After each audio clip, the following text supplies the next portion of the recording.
All right, we are live, guys. I'm gonna go ahead and just watch the UFC with you guys live. Let me just check out which one is going on right now. So if you haven't seen the thumbnail already, you pretty much know this is a watch along, UFC live watch along for UFC Fight Night. Song versus Figueiredo. Now we have currently Jose Souza and Din Meng. And we're in round two, just starting in round two between Ding and Meng. Yellow's Souza's in the yellow. I would say yellow's in the Souza. My bad guy. Souza's in the yellow. Um, all right, let's do it. I'm excited for this.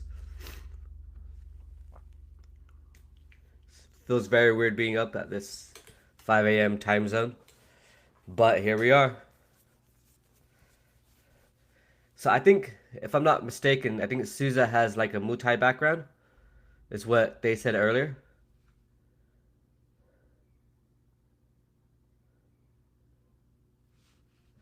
Now I'm listening to the live broadcast through my headphones, watching it at the same time. We're at 4 minutes and 5 seconds. Let me just go ahead and give you guys a few things. I'm gonna add the live sticker on in a second. Okay, there we go. I'm also gonna put the oops. Okay, I'm also gonna put in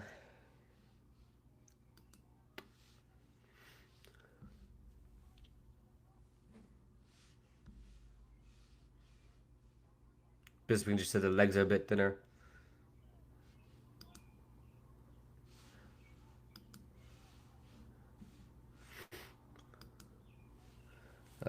Give me 1 second, guys.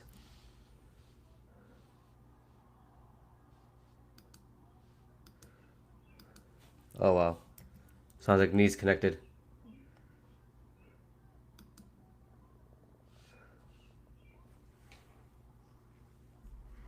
That's a mouthful, dude. Okay. Regardless.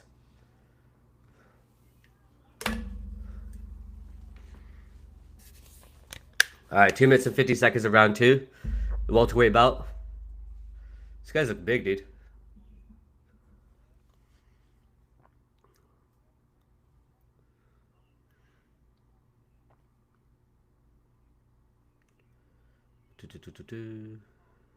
Ooh, this guy's swinging, bro.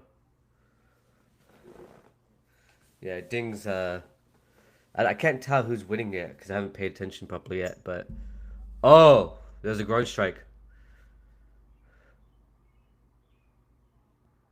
Groin strike from Souza.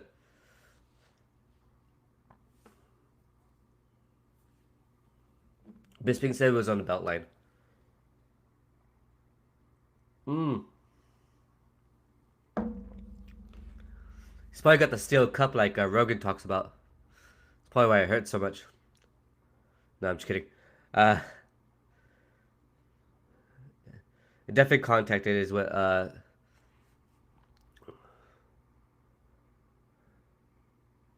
Okay, they just restarted right now. There's a leg kick, low leg kick by Ding.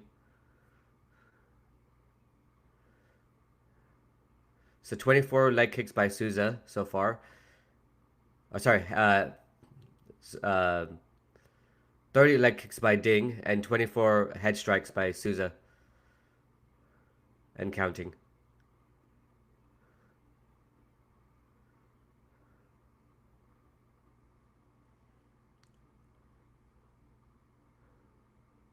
Oh, dude, that was so cool. Souza threw up like a little. Oh, fudge! Holy shit! What? This is crazy. This is a good fight. This is awesome, dude.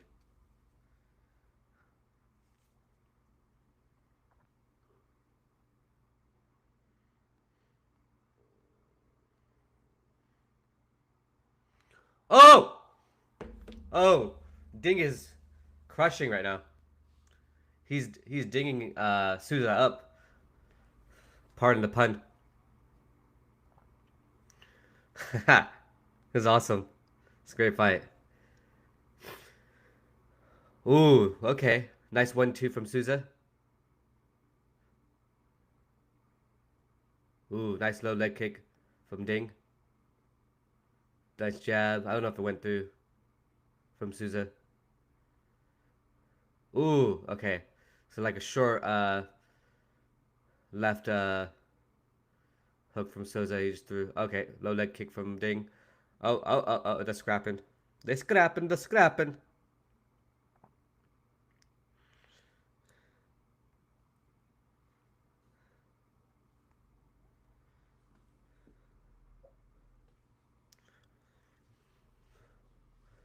All right, 10 seconds left in round two. 27 strikes from Ding. Oh, I messed up. 25 from Ding, sorry. I didn't catch the. Okay, wow. This is sick. It's a good fight, man. Honestly, very good fight.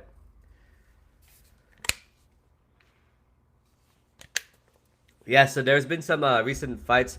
I've been kind of like low volume this week on the channel because there's been some recent fight announcements. Obviously, we had Dana White on the Time magazine, on the cover of Time magazine, which was interesting as well to see. So if you're watching right now, thank you for joining. Or if you're watching the replay, sorry, thank you for that as well. Um, I was watching the highlights. Oh, what a knee from Souza. Holy crap, I didn't see that. Oh, that was, oh, nice. Elbow. He did like, I don't know what they call that, like a reverse elbow? Is that what it is?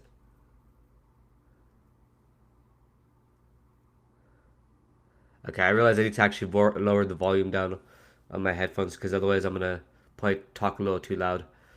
But yeah, Souza's fired up, man. This is awesome. I love this fight. This is awesome. Only on Paramount. Alright, round three just restarted. Oh! What a, woo! Yo, Souza's good too. Shiznitz. Wow. I mean, both of these guys are really good, but Souza looks a lot bigger compared to Ding, in my opinion. Oh! Spinning back elbow. I don't know if that landed though. Seemed like it did for. Oh, it landed. Holy shit! The guy's bleeding. Holy shit! Yeah, that 100% landed. Cut up Ding for right now. Oh wow. Okay. Okay. Oh wow, these guys are sick, dude. So we're at 4 minutes and 15 seconds of round number three. 4:12, 4:11, 4:10, 4:9, 4:8. If you do want to match it up, Aaron Bronstead said very close second round. I have it 10-9, Souza. Um,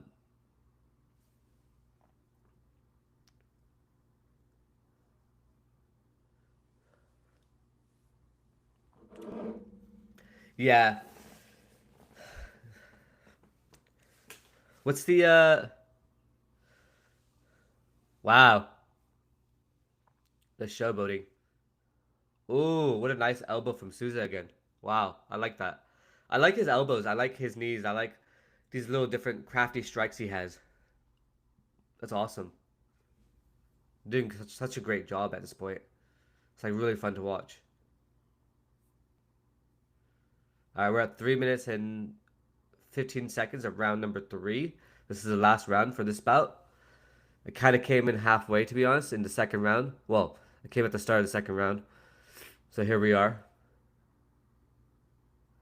Okay, low leg kick. And these guys are really piecing each other up. But I think Souza's getting the better. Oh, Souza just did the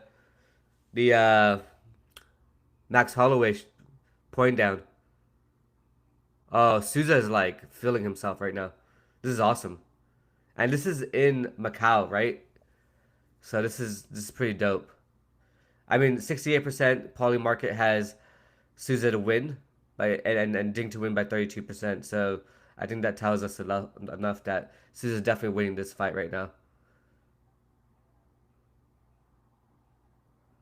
Souza's hilarious. I like the guy.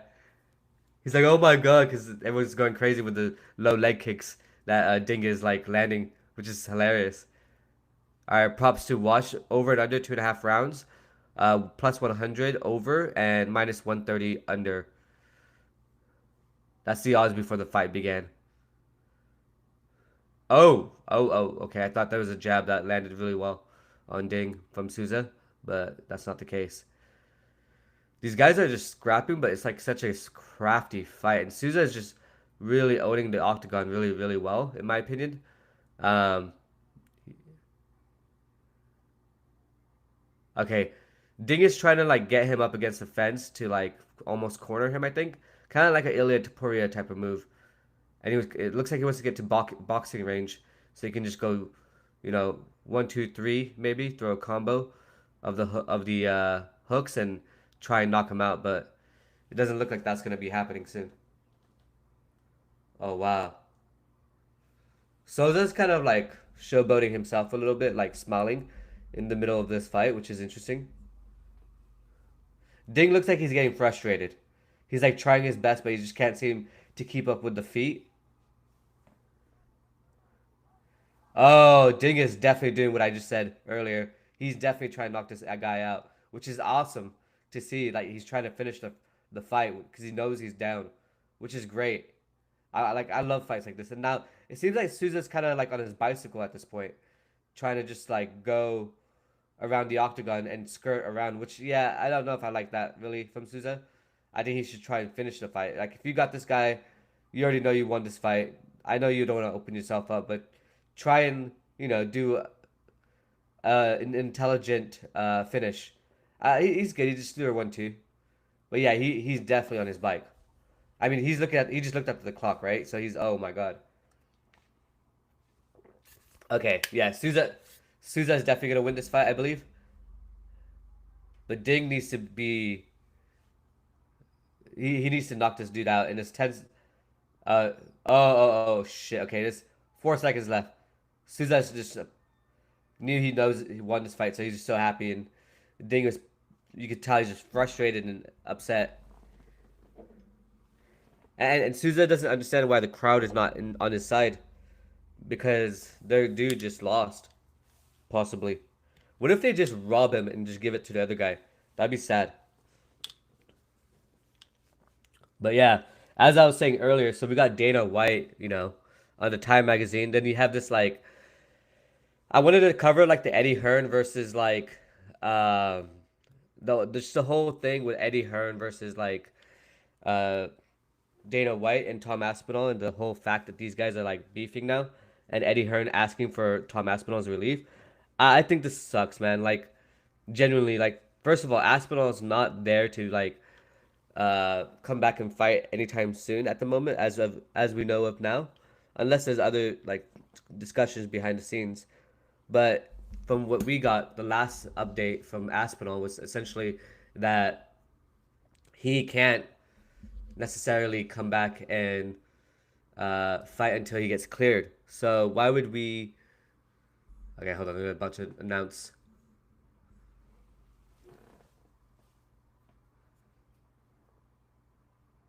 What?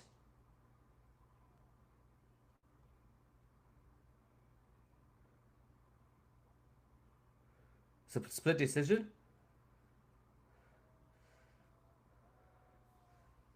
Yeah, Jose Souza got the W. But they one of the split decision. One of the guys gave it to Ming Ding. Wow.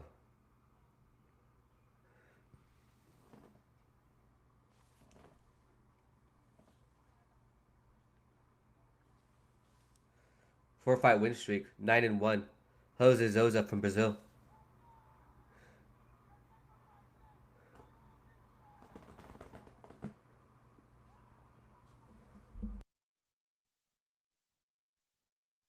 He just said I'll be champ. He's pretty hyped up. He reminds me of DDP when I went to go see UFC 264.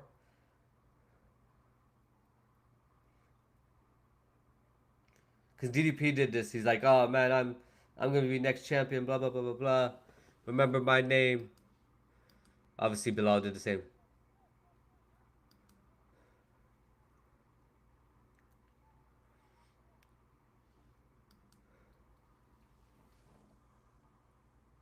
He wants to be. He wants to have a name fight. He might be the next Hamzat Shmaev until Hamzat had COVID. But yeah, this guy's awesome. Yeah, you could tell he's hyped up. That's his debut. I didn't even know that, to be honest with you guys. That's awesome though. Okay, what do we got here? Um, I wanted to pull something up, but yeah, going back to the Aspinall versus like Eddie Hearn versus like Dana White. In my humble opinion, I just find it crazy that like this whole thing is getting started the way it is getting started. In my opinion, humbly, it just seems like this is kind of inevitable to happen to specifically like to specifically like Tom Aspinall, right? Like it just seems weird because Aspinall already signed a contract. Eddie Hearn knows there's no way that anything can change until that thing is done with, and he's asking Dana White to essentially release him because he's gonna pay him, triple to five times more the pay, which is good on his part. Great, okay, go ahead and do that. But in the same breath, like, why you try to screw it up for the guy, dude? Like, come on. In my opinion, that's how I feel, honestly. But it is what it is.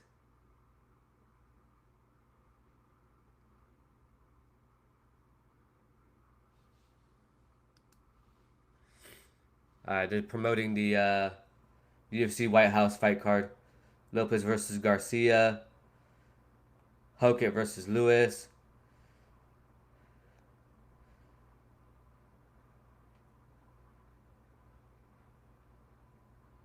The promo is looking dope. I'm not gonna lie.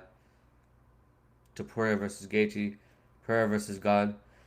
Yeah, going back to his Dana White, Aspinall, Eddie Hearn situation, I just think it's so fair on Aspinall's side that like Aspinall has to be the one stuck in the middle, and then you have these guys like for example, um,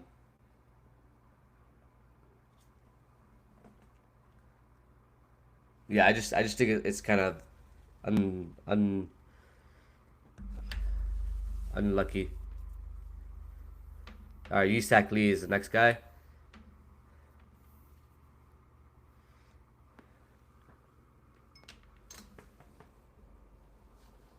All right, 185 pounds, so middleweight.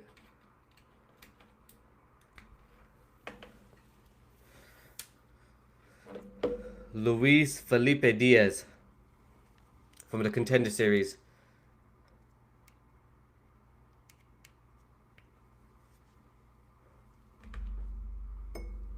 Yusak Lee.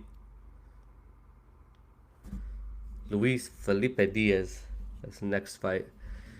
Yeah, it just sucks, man, for Dana White. Sorry, not for Dana White. For us as fans, like I know James Lynch was saying something like, "Oh, this is entertaining that these guys are beefing and stuff like that." To me, this is not entertaining. If you want entertainment, watch the UFC. Like, this is not entertaining to me, and this is not even funny to me. They've had this happen with, you know, several different like MMA like heavyweights, and it just sucks, man. Like especially having these guys as champions, and then recognizing that there's like um, just this whole dispute between the heavyweight champions each time, with Ngannou leaving. Then you have like who was the other guy who left? Randy Couture, right? Like it just, to me it's not funny. It's not even entertaining. It's just like downright sucks, honestly. And I think it sucks because I feel like what's the point of that, right? When you have like the best should be fighting the best in the UFC, as Dana White always says it, right? That's why they pretty much own the entire market share. Yet at the same time, in the same breath, here we are. You know what I mean? It's just like, what BS is this? Just real quick, guys. I'm gonna go ahead and try and tweet this real quick. So bear with me 1 second.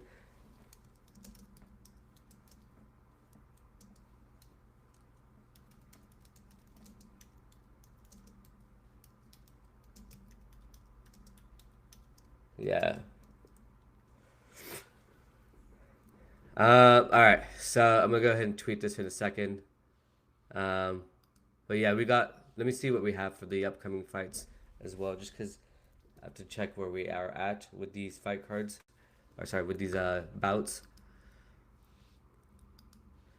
I didn't do a prediction yet on these fights, so I'm gonna go do that in a second. But yeah, we're on the last prelim, and then the main card starts after this. Oh, we got Alex Perez versus Mudaerji. Oh, dude, that's gonna be a sick ass fight. Oh, I'm excited. Holy shiznits.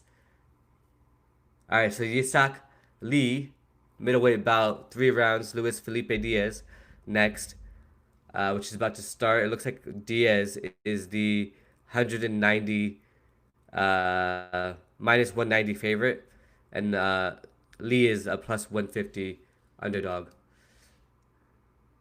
I'm gonna go ahead and quickly do I'm gonna go ahead and share my screen so you guys can have a look as well, which we got going on here. But yeah, this is a dope ass fight card. And the best part about it is too is I can like watch it in the same screen at the same time. In the same breath, I can also like, yeah, this is just awesome, honestly. So it looks like we got back to the fight cards. Yisak Lee. Yisak Lee. What you sacking, bro? No, I'm just kidding. I'm joking, bro.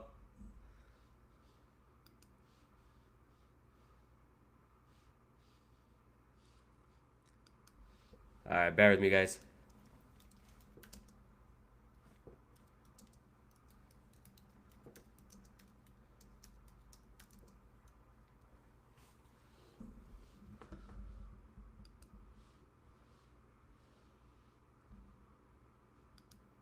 Alright. So Yisak Lee is 31. We have Joe Martinez right now announcing the fights. Yo, this Luis Felipe Diaz kind of looks like Alex Poetan Pereira in a way.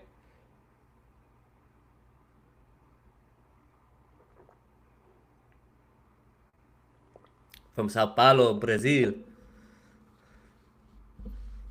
Honestly, watching the UFC, I like Brazil. Like, I feel like a Brazilian myself.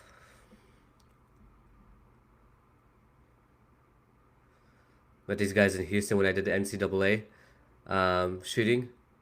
And these guys are like, dude, you're Mexican, dog. I was like, nah, I'm not, but it's hilarious.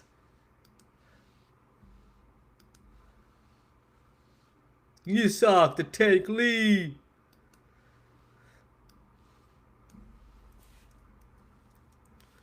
Bro, some of these fans are really excited. Holy crap.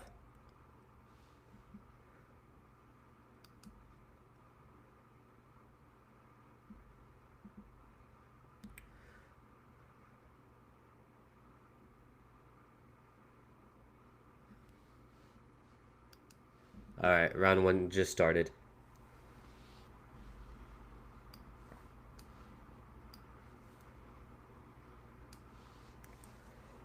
All right, so far they're just kind of like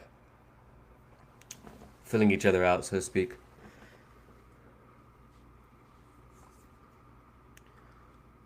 Let me know where you guys are from, by the way, in the live chat. Looks like we have 5 of you right now on there.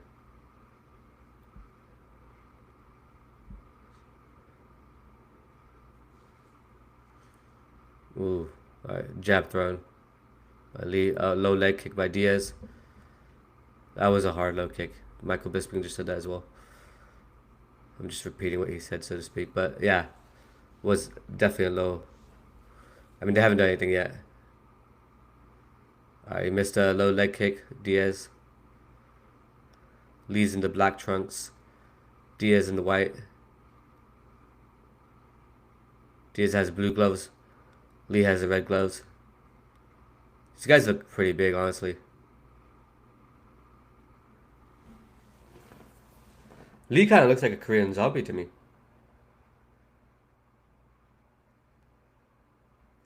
I mean, these guys look dangerous. You can tell they have some like power in their shots because they're like.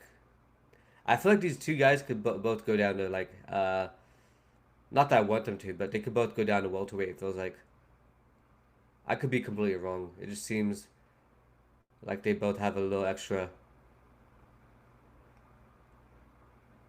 All right, Polymarket has 73% Diaz and 23% Lee, or 27%. Sorry, Lee. Ooh, ooh. Diaz has a nice jab, very nice jab. I like his stance as well. It's a kind of a very interesting matchup here we got going on. Oh, dude, Diaz is sick. Oh! Oh, huge right from Diaz. Holy shit, Snits. Yeah, Lee looks like he's sort of. Oh, okay. Diaz is sick, bro. Holy shiznit. I mean, he's got a lot of muscle. Oh, Diaz is going for the knockout almost there. I mean, he's pacing it, but he wants it. You can tell. I think the Lee can kind of sense this happening as well.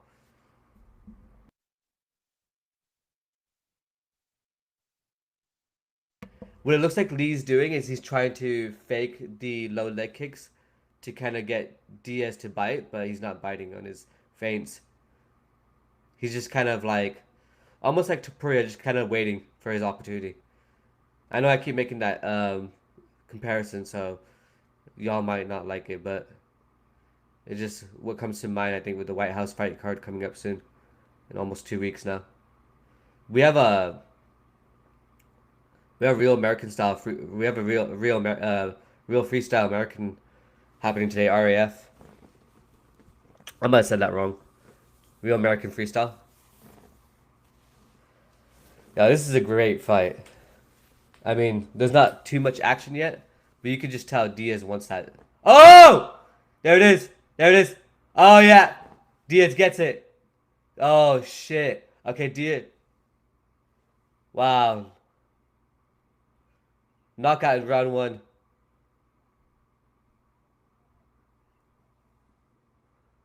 He's talking to Bisping right now. I think it was a. I have to see what he threw.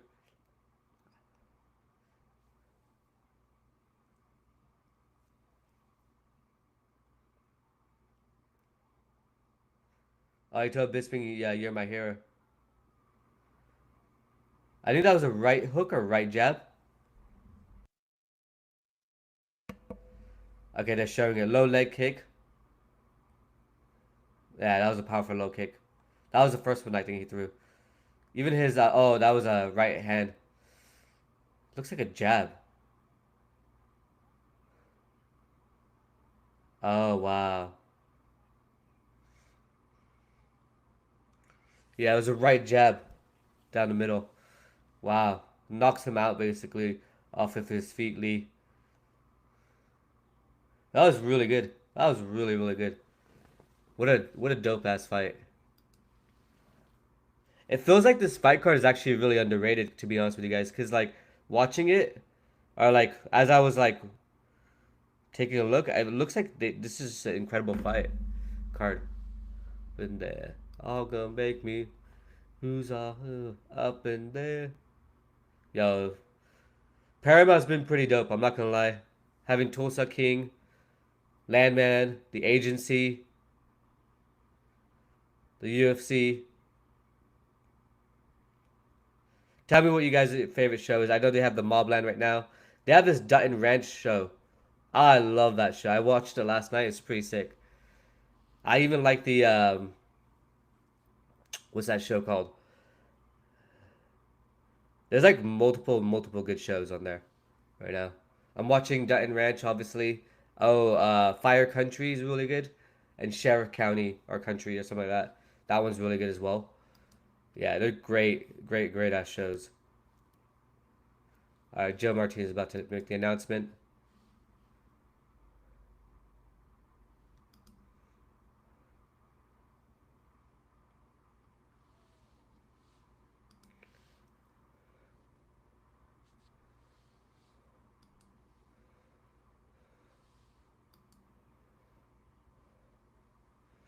Luis Felipe Diaz. 3 minutes and 40 seconds, round one TKO. Bisping's interviewing him right now in the octagon. And then you have the Chinese translator.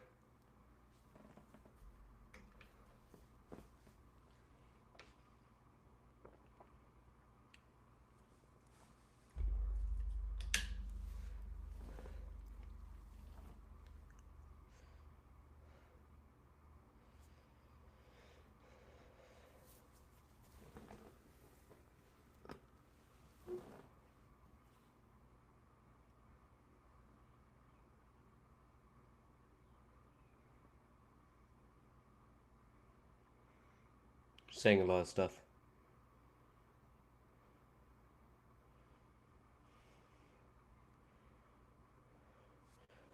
Last time I did this, I actually.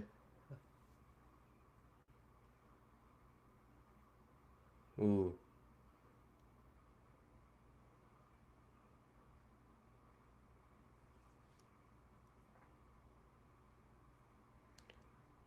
He just told us Luis Felipe Diaz.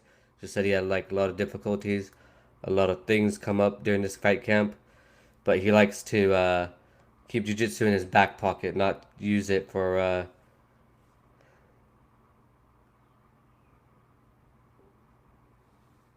Bisping is just glazing him right now, as usual. Bisping said he built like a tank. Sounds kind of gay to me. No, I'm just kidding. Now he looks like looks like he's about to cry. I think he's gonna propose to Bisping for a second. Holy shit! No, I'm just kidding. Not gonna lie, guys. Bisping has a nice watch on. I'm a fan of Bisping, by the way. I know a lot of people don't like him, but I find him hilarious. I think also because I'm like partially British or like somewhat. I mean, represent in it. He's got 2 kids. He was born to do this. That's what he said. Dude, this is awesome. These fights are pretty dope. I'm not gonna lie. Y'all must have forgot.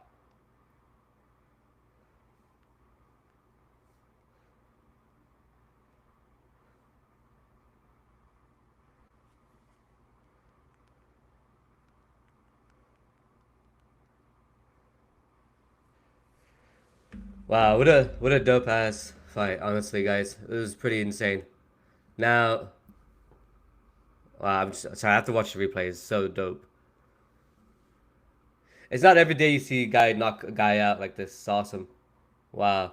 I mean, the guy hit him like this, and the Lee just spin the other, like the opposite direction, which is kind of interesting to me.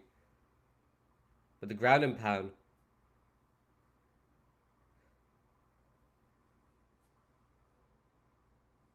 Extends the win streak to 4. Nice. So both of these last 2 fighters who won had 4 fight win streaks now.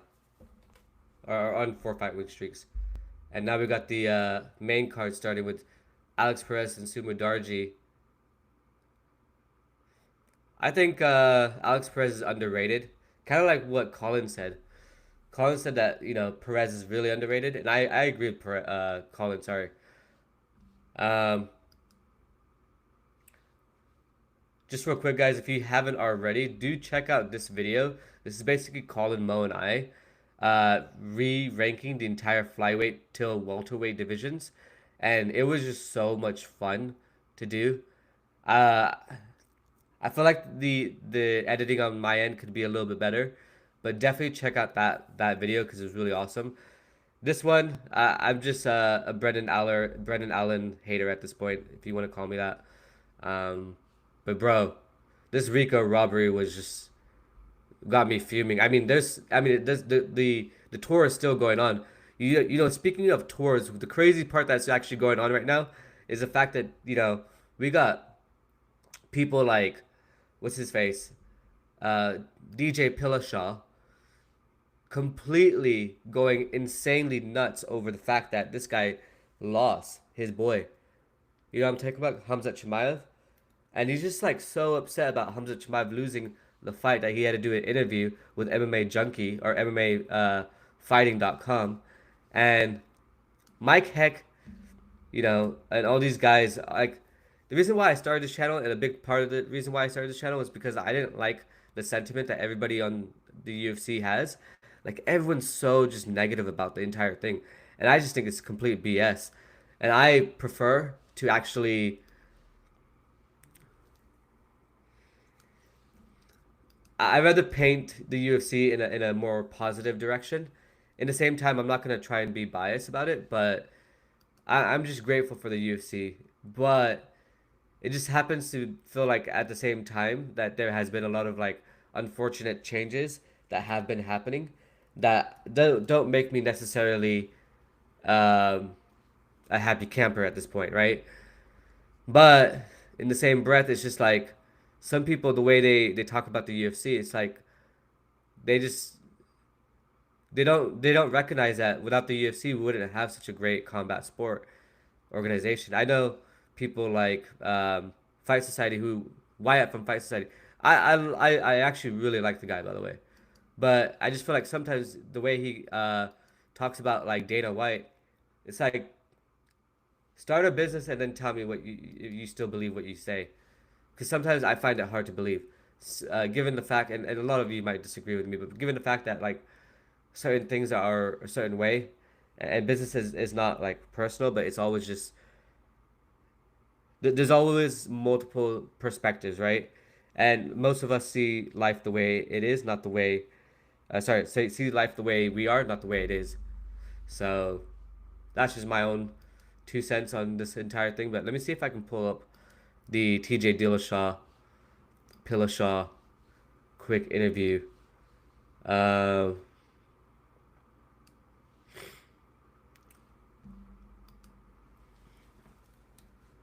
TJ Dillashaw on Hamzat Chimaev and his fight camp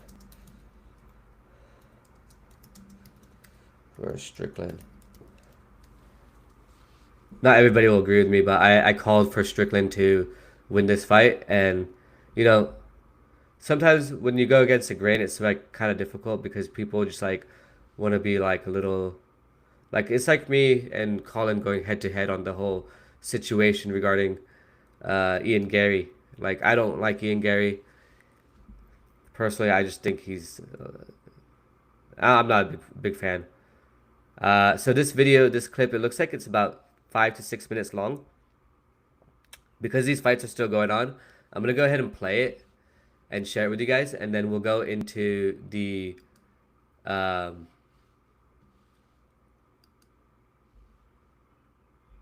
we'll go into the stuff. Hold on one second, actually. I just need to quickly go back here.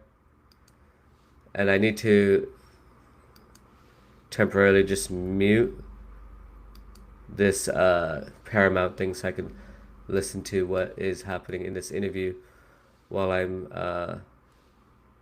sharing it with you guys.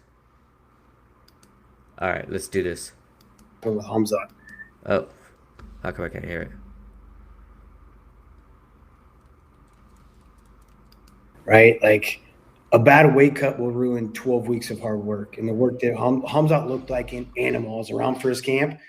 Like, he was unbeatable. There was no way he was going to get beat. But then you get someone that you're paying there's a lot of frauds in this world. And the way that they made him cut weight was horrible. What he needed to do, like I introduced him to Calavita, and Sam Calavita is the best in the business. You can say whatever you want about it. Bullshit.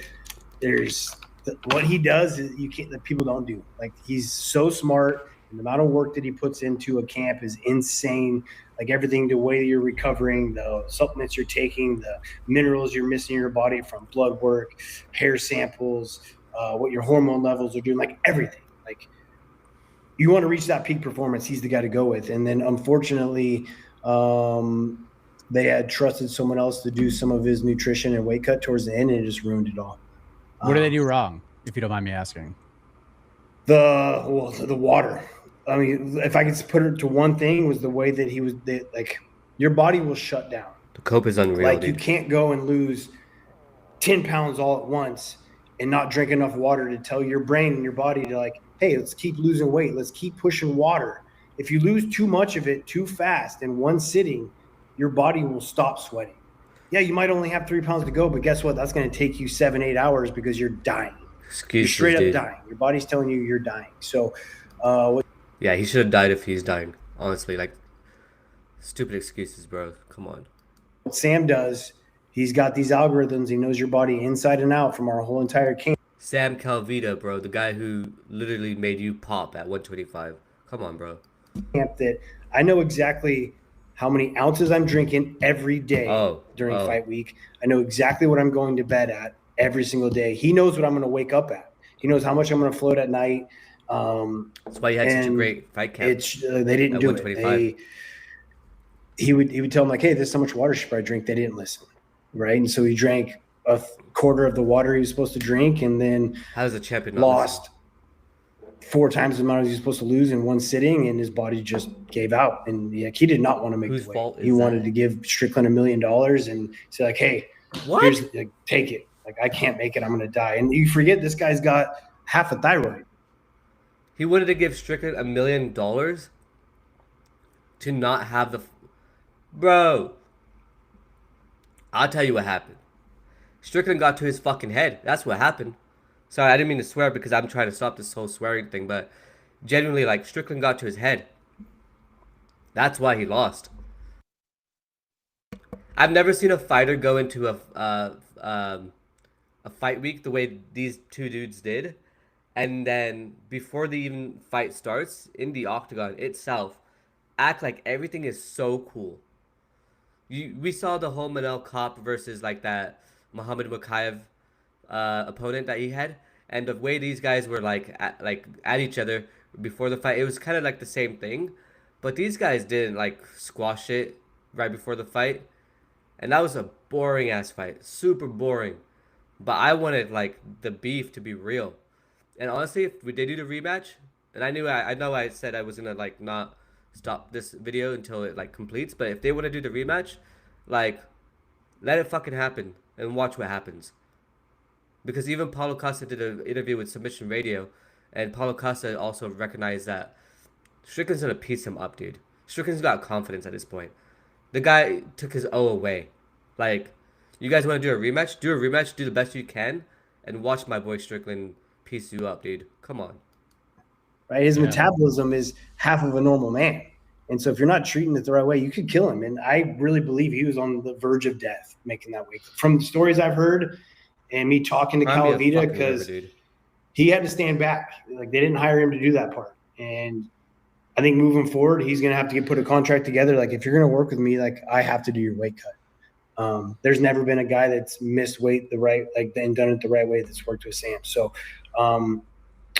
who he hired, and I believe that's who Armin was using when he was supposed to fight Makhachev, is what caused his back spasms. Wow. He did have massive back spasms. He would have made the weight. What dumbass dudes these guys are, man. Come on. Okay, so Armin Sarukin missed weight, which is what Dana was pissed about. They said the whole back situation. No, Armin Sarukin missed weight for the Islam Makhachev fight, I was so excited for that whole thing. I think that's before I started the channel, by the way. But I was so excited for the whole thing, and they cancel it, right? Beginning of 2025, a whole new year, our first pay-per-view, I believe it was. And we get Renato Moicano versus... I love Renato Moicano, no shade to him, but like, I love that guy. And in the same breath, it's like... Oh, hold on one second. I just want to double check. I hope this fight hasn't started yet. Let me just double check myself. But I love Renato Moicano, and the fact that we had to see that fight versus like seeing the fight that we were supposed to actually see, that's just okay. They haven't started yet, so we're good. All right. I mean, that's yeah. This is bullshit, man. Just number one bullshit. But he wasn't doing it right, and he wouldn't have performed well. I mean, that's why he pulled from the fight. So wow. Awesome. All this backlash is coming to Calavita is unwarranted because they have no idea what goes into it. Everyone thinks like, oh, you're training too hard. TJ, how much is he paying you? Tell me right now. Sam Calavita is paying you how much to just glaze the fudge out of him? Sorry, I was about to say the F word, but the fudge out of him. Come on, bro. what are we doing, dude? The cope is just undoubtedly real. Just unreal, bro. Opposite. Like I was redlining my body way too hard before I met Sam Calavita. Bro, shut the fuck up, dude. My adrenal glands were shot. I was pounding caffeine. I was burning the wick at both ends. I was You're overtraining. pounding We have this the mindset steroids. that we have to work harder than our opponent. You do, but you have to do it smart. And you have to taper your program and how you're doing your That's why you put a needle up your wrestling. ass. All these things kind of come in hand in hand. Like you can look from the outside in from social media, and you got no fucking idea what Calavita is actually putting into this thing. So he's gonna put something together to where if you're working with him, you got to do the full blown set. What did you take away most from the Strickland fight with Khamzat? Because it was close. Like I've watched the fight 3 times now. I scored it for Khamzat all 3 times. Like I don't think it's a robbery or anything. But I just think Khamzat won the 3rd round, and that to me would have given him 40. Mike Hegg, bro, MMA journalist of the fucking year, bro, scored it for 5 times after watching it. Scored it for, oh my god. Okay, I didn't know this was gonna take me this long, bro. What the actual dumbass is this guy? Round 2, round 3, and round 5, bro. It's fucking clear as fucking day. I couldn't help myself. Dude, these guys are fucking dumb, dude. Oh my god. Jesus Christ. 847. I also honestly, like, I get so much crap for this take, but I don't even care. My colleague, when we were watching the fight on our live stream, gave Khamzat a 10-8 first round. Like, there's no damage. Like, okay, a 10-8 first round or 10-8 for Khamzat is what he did to DDP. Okay, DDP didn't have a fucking chance to get up. Your boy Strickland got his ass up and made it hard for Khamzat. That's why he gassed out in the 2nd round. Have we ever seen Khamzat pull guard? We never seen Khamzat pull guard.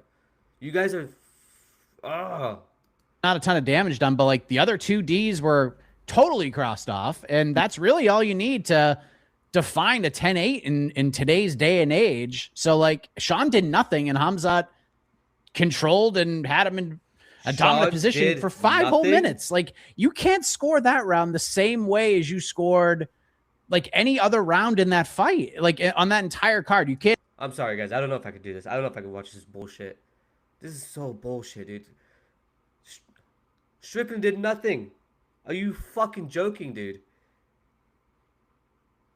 Fucking, what a disgrace to the fucking UFC community you are, dude. Holy fucking shit. I'm like super paranoid about this fight starting. Okay.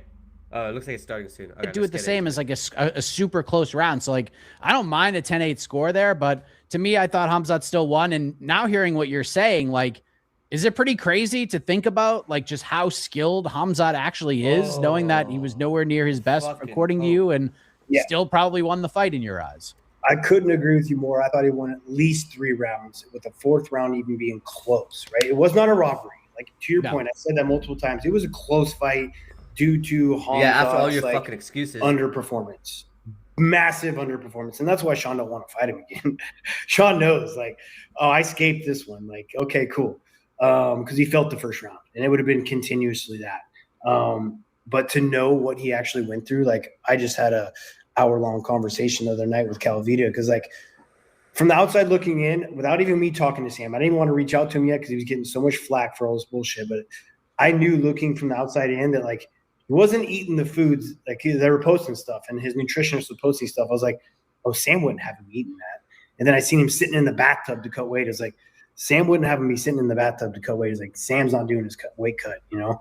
And then to hear the story of what actually was happening to him, and like him like puking up green vial and just all the like the crazy shit, like he should not have made it to the fight. And to see how he performed still, like round 5, round 4, like he still had the better fight in cardio than in Strickland. And Strickland's supposed to be a cardio guy. And Khamzat's the one going forward, landing the bigger shots, right? So Sean won a fight going backwards, throwing a jab. Wow, dude. I don't see it that way, right? But it makes me realize how tough Khamzat is to do as well as he did on almost dying before getting on that scale. Like, I'm saying almost dying, like scary stories. Like, green vial? Really? Bro, why don't they just have the fight like a day before? Oh, that's right. Because you need time in a fight camp to prepare. The fuck Never is heard of going on, anything bro? like this before. Like the stories that I heard is crazy. What else? Can you share any more? I don't want to dive into it too much. It's Okay. just like Oh, I want to let dude. you know that like people need to understand what he pushed through to fight is impressive, and to do it with again, I'm the guy's sorry, got bro. You don't half have to thyroid. understand shit. Like really, like do your research and understand what that does to your metabolism. Like, but you know, and that's why weight cut's hard for him, and he just needs to do it the right way. And I think he needs to get his 85-pound title back before going back up, or even deciding to go 205s. Because like, dude, he was only 16 pounds over showing up to fight week. That is easy. I show up 15 pounds before, and I'm a smaller guy. I show up 15 pounds above 135s on fight week when they do your weight check. But it's about the water displacement. And I know when I'm 15 pounds over, and on Sunday for that going into that week, I'm 15 pounds over, and I'm hydrated, drinking the water I'm supposed to drink. I made weight. It's easy after that. Now it's just water displacement, and unfortunately, they didn't do that. It's so Again, easy, you bro. got to be Just really make careful with fucking these weight, fighters dude. out there. You got to do some research You're and the really champion of the understand fucking like how division, guys are bro. doing stuff. Not you, Because there's but we're still in a sport that's pretty early, and there's cool. a lot of frauds out there. Sam Cal, Couple thanks for letting you go. I didn't realize how long we've been talking for. Kind of going back to the Khamzat Strickland stuff. You've been a part of some heated builds. The Garbrandt stuff in particular got pretty wild, and like back then, if you compare it to now, it like wasn't as bad. But while it was happening, we're like, what the hell is going on here? These two like friggin' hate each other. What did you make of the Strickland Khamzat build? Like, is there a line you that can Okay, I think all the cope is done on that particular part there. But bro, like brother, listen. These guys are just so ridiculous, man. Like Mike Heck, just the fact that he thinks after watching it 5 times that his analytical MMA brain decided that Hamzat won because he's a Hamzat glazer, which is completely fine. I love Hamzat too, as a fan, but I mean not recently, but obviously when he first came out, I remember 2021 when during COVID, when I saw Hamzat for the first time, walking out of the arena. To me, this is just I can't believe it, bro. Like, I don't mean to be a dead horse, but this is ridiculous, like 100% ridiculous. Let's I think the fight's about to start, so let's get into it. I'm gonna go ahead and bear with me, guys. 1 second. Let me go ahead and do something real quick. I'm just gonna share this tab. I'm gonna go ahead and quickly.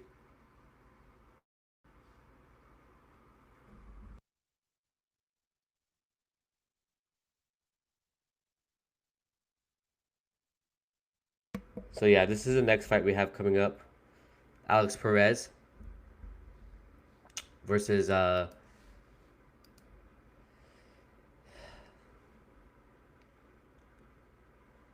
Mudaerji. Bear with me. Sorry. All right, so it's about to start. I'm gonna go ahead and just real quick let you all know to go ahead and check out these videos. I'm gonna actually, if I take a break in between, I am gonna start playing them for you. So I think that's gonna be the best thing here. So that way there's something running at the same time during the live. It looks like they're just gonna take a quick break, so I'm gonna actually do that right now for you guys. Just watch one of these videos. This is basically. Hey everyone, it's Kaz here. We just filmed part 1 of the rankings relisting, so we're gonna go ahead and film part 2 afterwards. Enjoy. Hey guys, welcome to the changing of the entire UFC rankings. We're gonna be going through the top 15 in each weight class and division, apart from the ladies. But Colin, Mo, how are you both doing? Doing fantastic. Excited to break this down. Yeah, me too, man. This is the most exciting for me to put together. Sorry, Mo, go ahead. No, yeah, I'm just gonna say, like, doing really well. Thank you for having me on this episode. I think it's gonna be very exciting. A lot of maybe some debates, but yeah, let's get started. I'm excited. Yeah, I'm really excited as well. Just real quick, guys, if you haven't already subscribed, please do subscribe. Give us a like or leave us a comment down below, or all three. Also, we are going to be, releasing some new episodes coming out soon.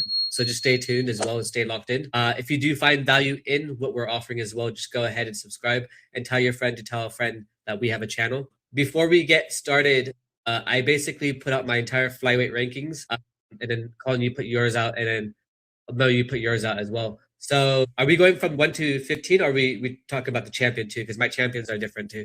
Your champions are different? Okay, all right. Then by all means, go. By all means, go. My champion for the flyweight is obviously Joshua Van. Okay, good. All right. Yeah, no doubts there. I didn't think about changing them until afterwards, and I was like, yeah. Who do you guys have for number 1?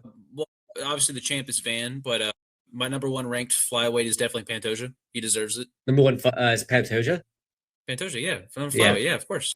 Okay. My number 1's Tatsuro Taira. What about you, Mo? What? I mean, okay, that caught me off guard, but He obviously just lost. Yeah, like the current champion right now, Joshua Van, but my number 1, definitely Pantoja. Like, come on, he's got Pantoja. all the aspects. He's dominant, grappling, a good striker. Come on, like. Yeah. No one's really. I mean, he did technically lose to Van, but that was because of injury. He hasn't had a clear loss in a very long time, and Taira just lost in the title fight. So I have Taira around 3. But that's just because he lost the current champ. Sorry, good. I think that's reasonable, but yeah, no, Pantoja definitely deserves to be number 1. So the reason why I put him as why I put Tatsuro Taira as second is because even though he did lose the fight, I thought it was quite competitive in the first round, and I don't know, I just felt like he deserved to be number 1. I have Pantoja as number 2 though. Okay, that's fair. I mean, I get it. I don't want to disrespect him. I just thought he's on the decline, personally, in my opinion, because I don't know. I don't see him winning against Joshua Man, to be honest. I mean, the rankings are also based on activity, so I do understand that, but not having a 1 is a little messed up to me. But yeah, what can you do? All right, so for me, I guess we're going down to number 2. I have Manel Kape as my number 2. That's pretty controversial? Good. Or like, no, pretty good. I think I like that. Yeah. Manel Kape is number 4 in mine. I have Manel. Your list is crazy. All right, this is gonna be a wild video. I cannot wait. If this is what we got going on, this is gonna be a wild video. All right, so yeah, Manel Kape number 2. I don't think that's too crazy. He just beat Brandon Royval, who was the number 1 contender at one point before he lost to Van. I don't think that's too crazy to say that he's number 2. Mo, is he number 2 for you? He's number 3. I mean, I have Joshua Van at number 2. Yeah. Why? I really like him, bro. I was gonna say, what? I thought you were like on our same wavelength. Well, I thought okay, so Van's the champ, and then it goes number 1, 2. I thought we weren't counting champs in the. Yeah. Okay. I did mix up the champions. I put one of them at number 10. Damn. God damn. Okay. We're gonna see. God damn. I had so much fun with this. I'm not gonna lie. I had so much fun putting this together. We'll see what that is, I guess. But this, oh my god, this was an idea of all time. All right, so I love this. By the way, Colin, props to you on this. Oh yeah, it's definitely been done before on YouTube, but I feel like this is gonna be fun. Definitely not original idea, but this is gonna be. I don't think anyone's done it with 3 people, so comparing 3 lists at the same time. So yeah, Mo, who's your number 3? My number 3 is Tatsuro Taira. Mine too. Yeah, mine too. That makes sense. Yeah. So both of you have Tatsuro Taira at number 3. I have him at number 1. Yeah. Obviously, we can, pretty much Alexander Pantoja and him are kind of interchangeable. But I just thought to make it a little bit more exciting, I thought to put him at number 1, especially because he just fought for the title as well. But realistically, I would, possibly put him at number 2, to be honest with you guys. So I can see that. But my number 3 is actually someone else. Who's number 3? So the official UFC rankings have Tatsuro Taira at number 3. I have Kyoji Horiguchi at number 3, who's actually number 5 on the UFC official rankings. I have Horiguchi at 4, so that's not terrible to me. That's exactly same exact here. I literally have Horiguchi at 4, and I really like him. I don't know why, but he's really strong. He's Gucci. Huh? He's been very impressive. Gucci. Yeah, the Gucci main has been very impressive debuting. I mean, he has 2 fights in the UFC and come back and beat 2 dominant contenders, and is about to fight Manel Kape in the Apex for no reason. That fight should be in Japan, but that's neither here nor there. And I think it's going to be very competitive. So yeah, I think Horiguchi at 4 is a great take. Glad we can agree on that. Yeah, I still have him at 3, but yeah. So who's your number 4 then, Kez? Manel Kape. Okay, all right. So at least our top 5 is basically the same. We all Yeah. have Van, Pantoja, Kopp, Tyre, and Horiguchi in the mix. Wait, but who's your Obviously, number 5? Because I have Technically, my number 5 ranked guy is Royval, Brandon Royval. Then who's yours? Yeah, I don't. Who do you have, Mo? I have Kavanaugh at 5. That's fair. That's fair. I can see Yeah, that. Okay, I have Kavanaugh at 5 as well. yeah, Okay. yeah. I have. Sorry, go ahead. He did. Okay, so I don't really rank the Brandon Moreno win that highly since Moreno's been on the pretty All right, bad the downslide. fights are about to start. And I mean, Royval. I'm gonna go ahead and pause this real quick. The fights are about to start. I just got back right, by the way, guys. I'm gonna go ahead and share this tab. We basically got this fight.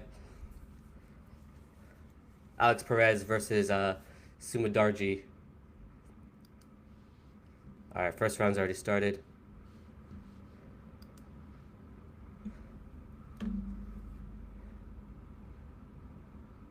I don't think I guess.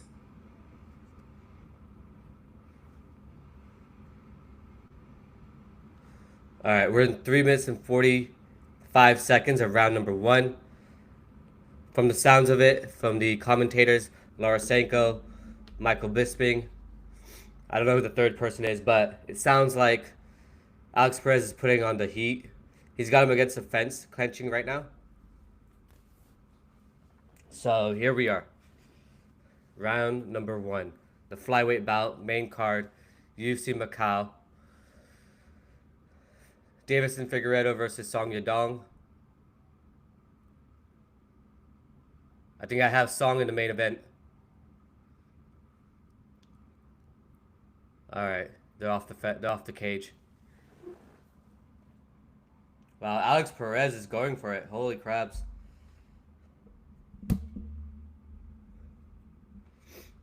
Perez is sick. I like Perez a lot. I think he's dope. He's a lit guy. Like he just comes to bang every single time. Win or lose. He's a great fighter.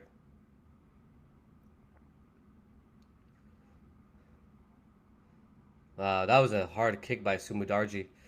So Mudaerji's in the red trunks, and you got Perez in the white trunks. Perez being in the red corner with Mudaerji being in the blue corner, obviously. Yeah, this is a very, very technical fight. This is why I personally love flyweight, though. Like, flyweight is awesome for this particular reason. Because these guys are just so technical. Wow.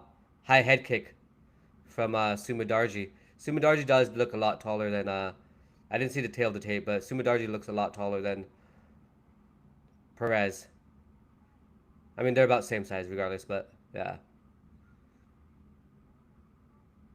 What happened? I think there's an eye poke.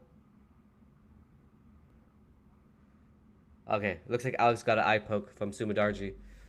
That's insane, man. Be careful, yeah. Alright, ref gave a warning. They're timing back in, 141. Round 1. 137, 136. Oh! Perez threw some heaters. Oh, he ate one on the way in as well. Yeah, this is a dope ass fight. This whole fight card is awesome, dude. I'm so glad I woke up. I wasn't even planning to do this, to be honest. Oh! Oh! Perez almost got him down. I mean, I think he just slipped there, to be honest with you. Mudaerji, but... aesthetically, that looks pretty good.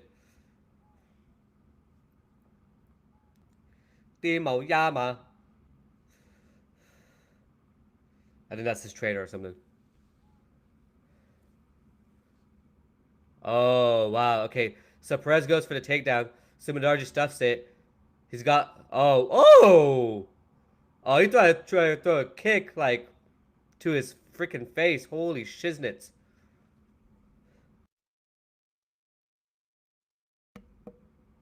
Wow, what a dope ass fight. 30 seconds to go, round 1. Okay, Mudaerji. Oh! He goes for the takedown, Mudaerji. Perez takes him, does like a... He's got a guillotine. Mudaerji's trying to pass side control, and then Perez has got like his legs entangled. 5 seconds. 3, 4, 3, 2, 1. All right, that's the end of round 1.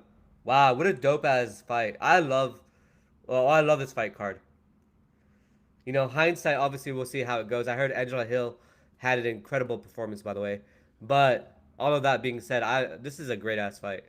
I do think. Okay. I wish I could. You know, I'm gonna leave it the way it was. Keep it there. Yeah. Oh my God, what a dope ass fight. Seriously, guys, this is incredible. I don't know if you guys saw this, but Dana White's in the Ram commercial.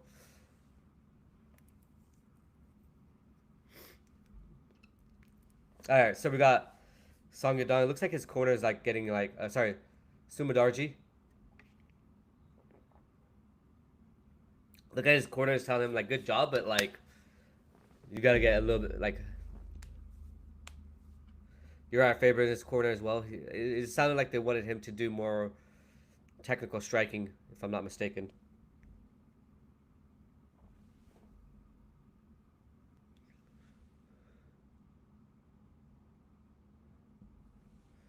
Yeah, this is a dope fight.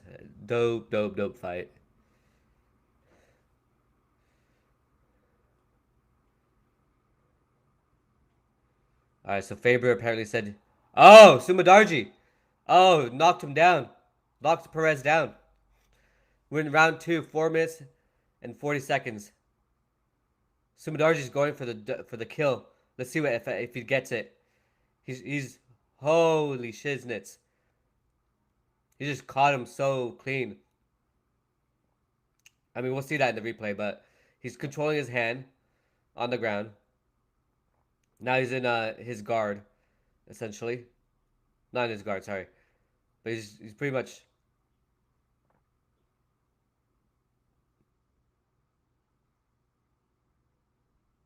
Looks like Sumadarji wanted to keep on the floor for a second there. Now he got up. All right, now the ref is bringing it in. Okay, there's a replay. Oh, what a clean ass left jab. I think that was a jab, but that was awesome. That was great by Sumadarji. Now we got Perez. Now they look like they're about to box, bang, stand and bang.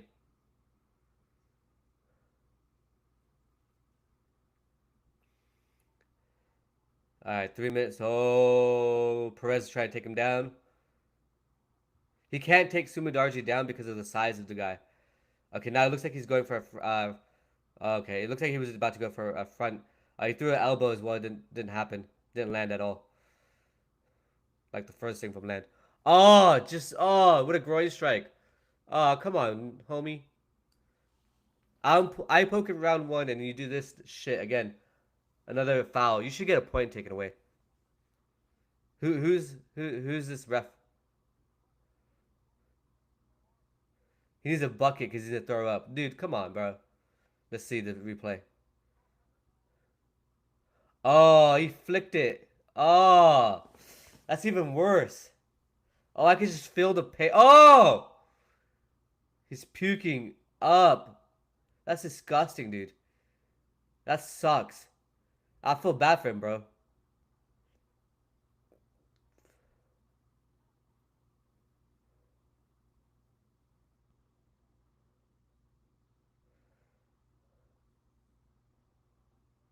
Laura Senko's got to take her headphones off apparently because she has a very visceral reaction. But that's bad, dude, because Perez is still throwing up. Now he's laying on his back.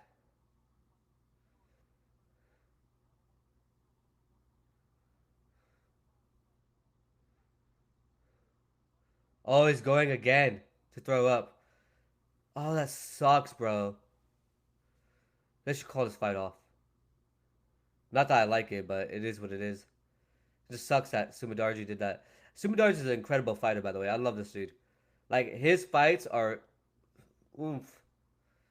But this isn't looking good for Perez, honestly. Dude, Perez looks like he is in pain. I don't understand why they don't just wear steel cups. You know? A Roganeer here. Why don't they wear the steel cups?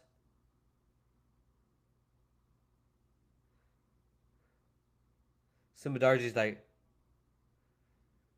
oh, it's Mark Goddard.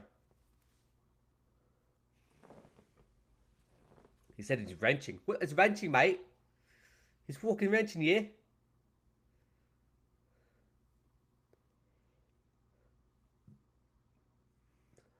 Not Mark Goddard, sorry. The ref is saying it's second foul.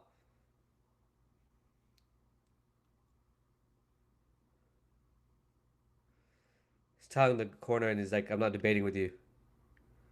I'm telling you.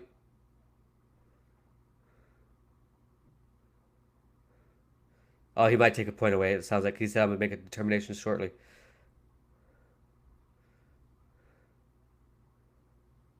Mark Craig is the ref. He might take 2 points away.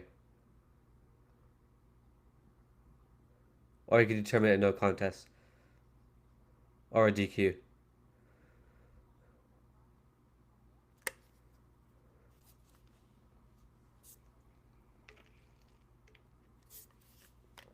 So Bisping said he might be trending towards a disqualification because of the way he sounded.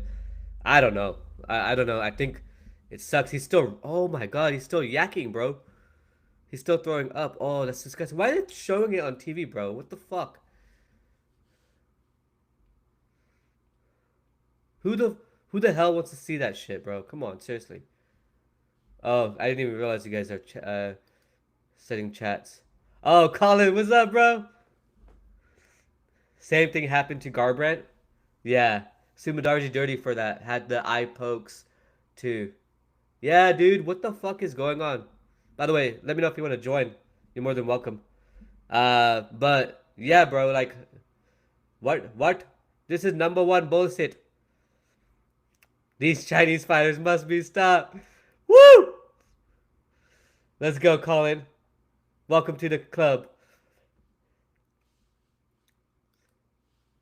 Dude, this is insane, man. Holy shiznits. Okay, hold on. We're going to see what's going to happen right now. Hold on 1 second.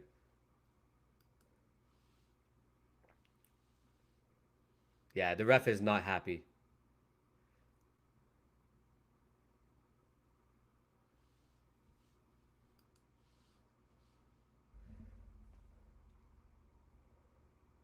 Yeah, sounds good, bro. You said got a tournament I'm going to, so we'll chat in the chat. Yeah, sounds hell. Yeah, sounds perfect. Is what I meant to say. Oh, what? Oh, what? Oh, the call in the fight?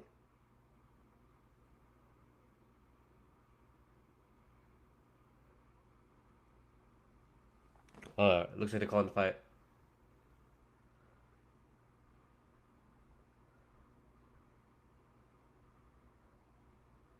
Alright, so the end of the fight, the ref is gonna come back and say what they're doing about the fight. Wow, dude, that's insane, homie.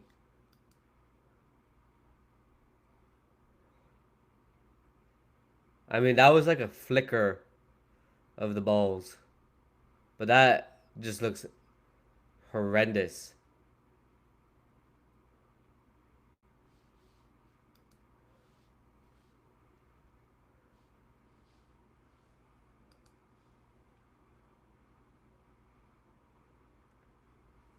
Okay, I'm gonna wait and stay on this because I just want to see what the ref does with this whole fight. Because it's very unfortunate, really. Mudaerji seems pretty disappointed.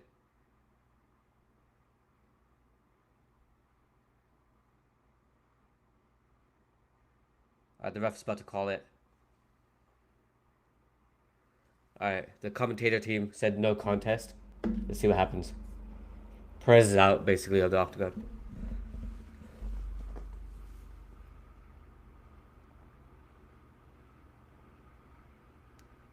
No contest. Wow. Okay, Perez is still throwing up.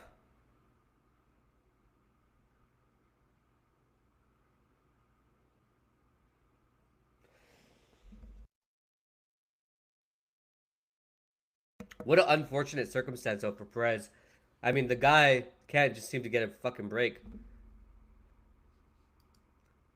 That is insane, man. Oh, this is dope. We got Jake Matthews versus Colston Harris. Ah, bro, this is a lit fight. We've got Australia versus Guyana, yeah? Jake Matthews is my favorite fighter, honestly. One of my favorite fighters. DQ didn't make it past round 2. Perez won round 1. They better give Perez his win bonus. Yeah, I mean, it's not really his fault either. You know what I'm saying? Like, I completely agree with you. They should definitely give him the win bonus for that, Colin.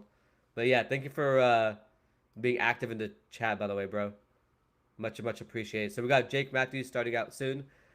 I'm going to go ahead and, well, I was going to go ahead and really play the what I had played prior, but you know, we got to 6 minutes and 20 seconds of the flyweight rankings of Colin, Mo, myself, going over all that stuff for you guys. So we're gonna go ahead and share that in a minute.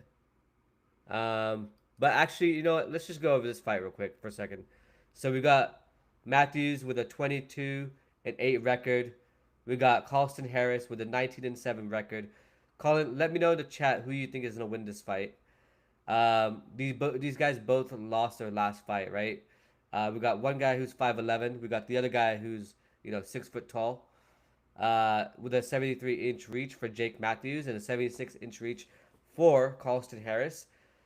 I think they have like let's see what the odds are here. All right, so minus, oh my fudge and god, minus 500 guys for is the favorite for Jake Matthews, and then the Guyana Colston Harris is plus 375. I mean, Colin, what do you think about this fight?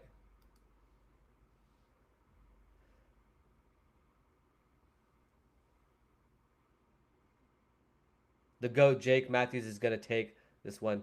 Yeah, dude, 100% agree. I agree 100%, bro. Like, there's no way I could disagree with you on that one. Now, in the meantime, because we have commercial breaks, I'm gonna start our commercial break that we have for this channel, and we're gonna go back to the. Wait, hold on. Colin said something else. Oh no, sorry, my bad. My bads, my bads. Okay. I'm gonna go ahead and put our thing in.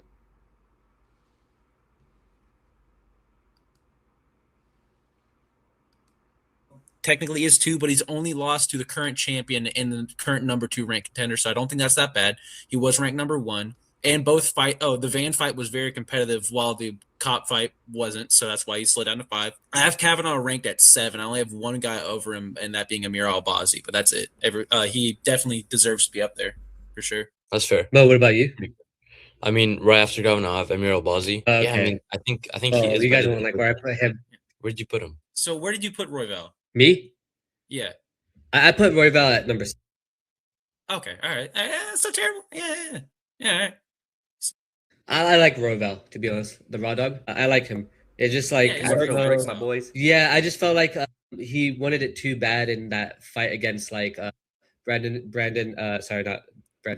Joshua Van. And so that's why. But I also like disagree with you on the Brandon Moreno thing. Yeah, Colin. I don't know if I'm just living in the past, but I feel like Brandon Moreno is actually really good. And I love that Figueiredo rivalry that he had the 4 fights with. And so I just felt like sometimes he doesn't show up. But in the same breath, I also can see your point of view. But I just didn't. I felt like the stoppage with the Tatsuro Taira fight was a little too early, in my opinion. Like a little. So yeah, he's just been on too much of a slide. Bro, just real quick. So I did like a little breakdown earlier today about the cope with what's his face. I did a breakdown of the cope with TJ Dillashaw on the Mike Heck MMA fighting interview. So yeah, this is kind of like our commercial break here. Here at MMA K, guys, we do it live. But yeah, this is essentially it. So I hope you guys enjoy it, especially if you're watching the rewatch. But honestly, if you haven't checked out this video already, to be honest with you guys, like y'all are tripping. You best watch this. This is like the best MMA channel on planet Earth. Recently, I mean, 2-fight losing streak to Tyra and Kavanaugh. He went to, in his last win was a decision against Steve Urseg, so it's just kind of rough. Yeah, I just felt like the Tyra one was kind of like illegitimate because of the fact that, you know what I'm saying? Yeah, I got you. Yeah, I mean, but yeah, then why do you have Tyra ranked 1? That's supposed to be his best win is Brandon Moreno. I was very surprised about his performance in the Joshua Van fight, and that's the only reason why I put him in number 1. But I think, you know, thinking about it more and, you know, chatting with you guys, I would probably put him in number 2. All right, all right. Yeah, Yeah. Yeah. Okay, so all right, so who's y'all's number? Y'all's number 6 is Royval. Both of y'all's number is Royval. And then Yeah, who do number you guys have next? 7? At 7, I put Loner Kavanaugh strictly because of Royval Moreno sliding. He just doesn't look as good as he used to. But he definitely deserves to be in the higher top 10 for sure. I swapped Royval and I guess Amir Albazi at 6 and Loner at 7. But those are, you can swap those two, and I wouldn't be mad at that. Yeah. Do you guys mind if I pull up the rankings just in front of us? Yeah, please, please. Yeah, I think it's gonna be easier for the viewers as well. Yeah. Yeah. So my current 7 is Asu Almabayev, and then Mo, who do you have for number 7? I said Amir Albazi. He was. Oh, Amir Balzi. Okay, yeah. I have him. I'll reveal that in a second. Asu Almabayev at 7 It's not bad. Yeah, it's not bad. I like his head. You know, it's just kind of cool. Hold on. The way it looks. I think his head looks so nice. Yeah, he just beat Alex. I mean, that was a good win against Alex. Yeah. Oh, yeah. Here's the reasoning. He hasn't beat too many ranked guys. Like, I mean, he did beat Alex Perez in his most recent fight, but he's beat a lot of just unranked guys. I think he should be lower because of that. Yeah. And the one ranked fight, like high ranked fight he did get was Manel Kopp, and he got knocked out. So that's okay. Yeah. But Manel Kopp is also a force of nature in a way with his titties out, you know? Yeah. Okay, so which one's next, guys? Number 8 or 9? Number 8. Number 8, I put Moreno.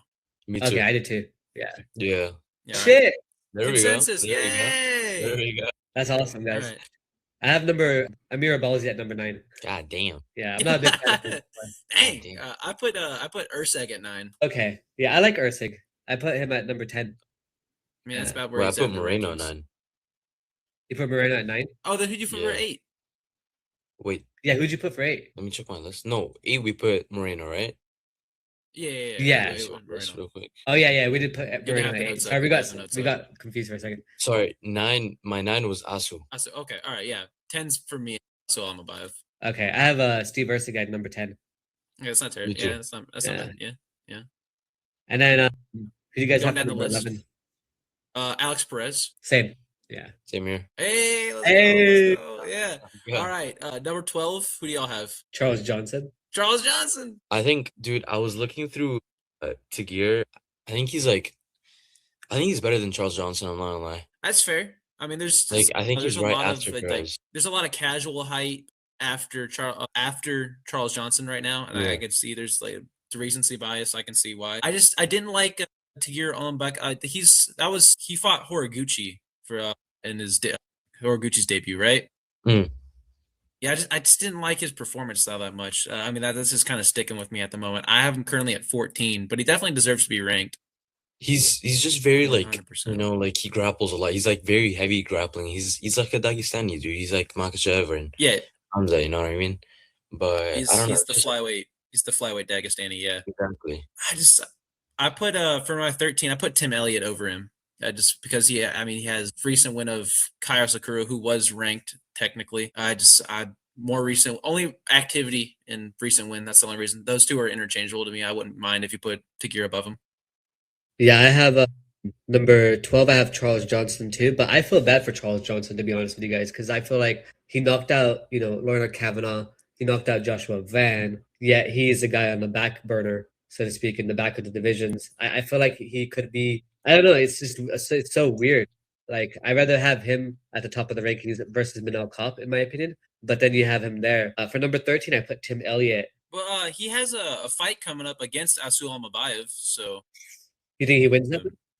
I don't think so. I don't know. I can tell you. Yeah, we'll see. We'll find out Saturday night. Yeah, Is that it's in a month. Okay. No, it's in a month. I was just Got you. So is that flyweight done? No, we're still we at, have I think 15. 13 if I'm not mistaken. Yeah. Yeah, who do y'all have at 15? Well, we haven't done 14 yet. Oh, 14. I put Tagir. Oh, okay. I put Bruno Silva at number 14, and then just to finish mine off real quick, I got Tagir at 15. Damn. Yeah. I you know what? To be fair though, like Mo to you, I would probably move him up if I'm being honest. So I'd probably move him up to 13. Yeah. Yeah. That's what I was behind saying. Charles. Yeah. No, you're right. I agree with you. All Yeah, because right. he is pretty decent. Yeah. He's good. He's very good. Yeah. I got Tagir at 14 and Bruno at 15. Bruno Silva. Doesn't Bruno have a fight coming up? I'll look it up while y'all talk it. Yeah, I got 14. Yeah, because I'm Charles, and then 15 Bruno. Say again? 14 I have Charles Johnson and 15 Bruno. Yeah, what are you guys' thoughts on Bruno, man? Because Bruno is kind of like he's in those fights where he can like it almost feels like he can win, but then he doesn't. You know? He's just another gatekeeper. He's just another gatekeeper. Who's that guy? He is who they send after he's the guy who they send after young talents to check their grappling. That's all it is. And if they can grapple with Bruno Silva, then they're top 10 eligible. If they can't, they're back to the drawing board. And they the same thing with Charles Johnson. They check the striking with Charles Johnson. It's those two are like gatekeeper number 1 and 2. Yeah, so he's basically like the Neil Magny of. He's the Neil Magny of flyweight. Yeah. Yeah. I'd rather say. Okay, the fight has already started. I apologize. Let me go ahead and I just got a little bit carried away. Let me go ahead and put this back up. We are in round 1 at 4 minutes and 22 seconds of the Jake Matthew versus Harris fight. There was a clash of heads already in this round 1 so far. Wow, Jake is throwing. Holy shit.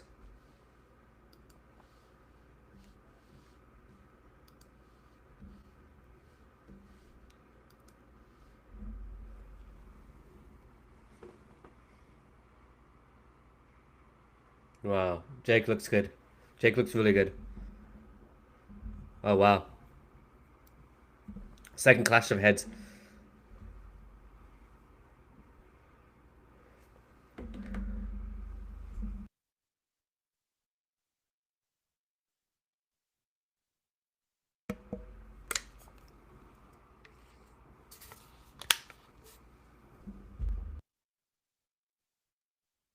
Jake is just clenching with him against the fence. But they just broke it up. It's 3 minutes and 10, 309, 308, 307, 306, and 305. For those of you watching, oh, Jake just threw a good punch. Oh, wow. Jake is kind of got him backed up against the fence. But Carlston Harris is like really throwing some hard bangers. Wow, beautiful uppercut. Damn. But Harris is getting pieced up right now. I mean, Jake Matthews has to like pace himself, but he's definitely got a wounded animal in front of him. Okay, let's see. Ooh, what a 1-2 down the stretch. Wow. Jake Matthews' hands are just beautiful to watch. Beautiful heaters.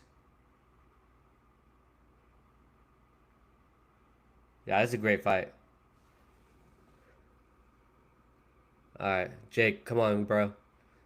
Now just do the fudge out in round 1. Cool. I think looked at the third clash of heads, to be honest with you guys. I like the head clashes. Wow. Carlston Harris is just like throwing like recklessly. Kind of like Justin Gaethje in the fight against Charles Oliveira. But yeah, we're in 90 seconds left in round 1. Okay, this is a good fight. Ooh, these guys are just throwing heaters at each other. I like this. It's like a boxing match, pretty much, with MMA gloves. You know what I mean?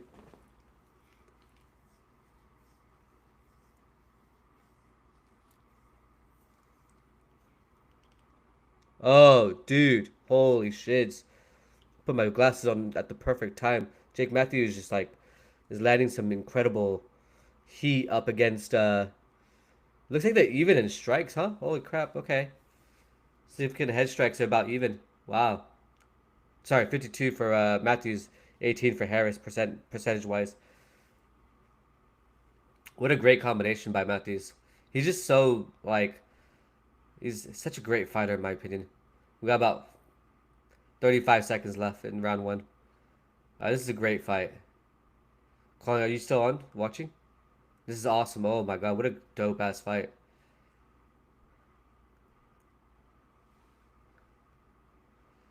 It feels like Jake wants to like definitely end this fight immediately, but Carlston Harris is just really good at keeping it up. Oh wow, okay. That sounded wrong, but oh, okay. The clapper already went. Oh, now these guys are just clashing. Whoa! Oh, that was an awesome end to round one. What a dope ass end. Wow, that was a great first round, honestly. And it looks like they started from the open bell, just going at it, which is incredible as well.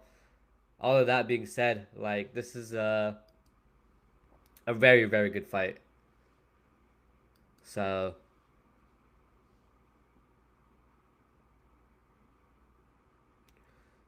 yeah, we're about to go into the second round after a quick break here, but this is a great fight. This is a great fight.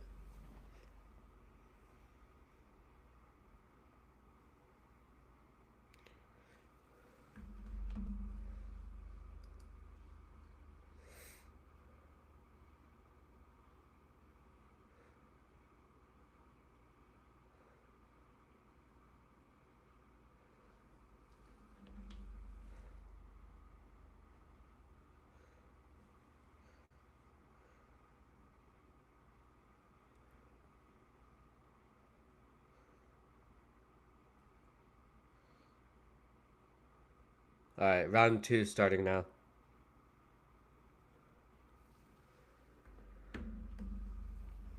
Okay, Jake Matthews goes for a takedown attempt immediately. Harris took this on short notice. I didn't know that.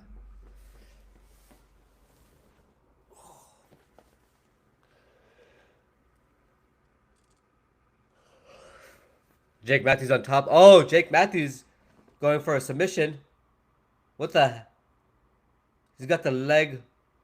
Oh, wow. Okay. What a great sprawl.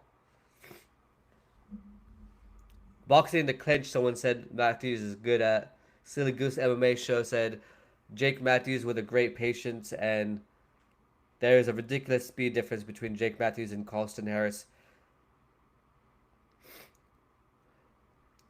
So Lorosenko said that he's using an octopus guard, referring to Harris. But Matthews has got like a Kimura, I think he's trying to fish for. Is that what he's doing? Wow, this is a dope ass fight.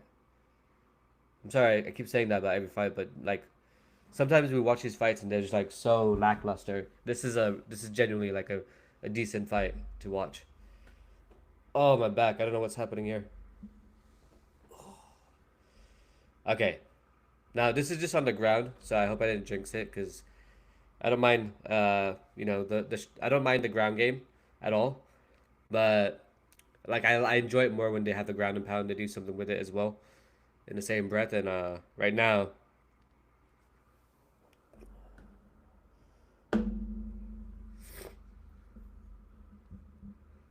wow, this is a great fight. So Matthews has pretty much got this round in the bag. It looks like so far because we got 3 minutes left in round two, and Carlston Harris is just on his back essentially, with Matthews on top.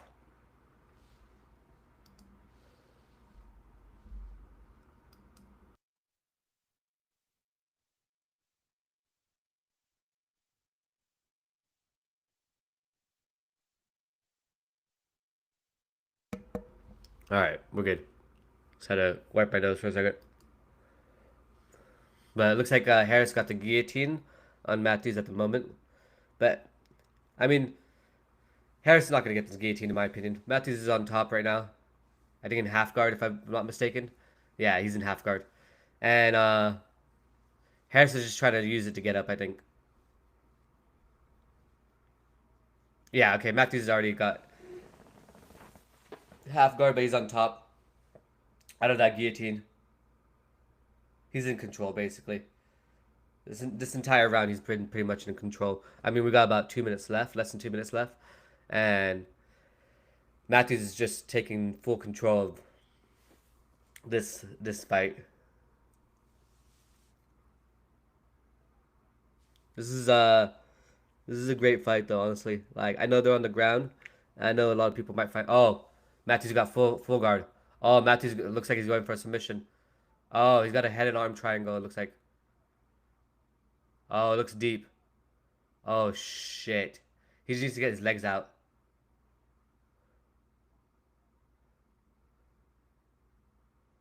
Looks like Matthews is going to get this. It looks like he's going for the submission attempt. But it looks like he's getting really good. Really good at this.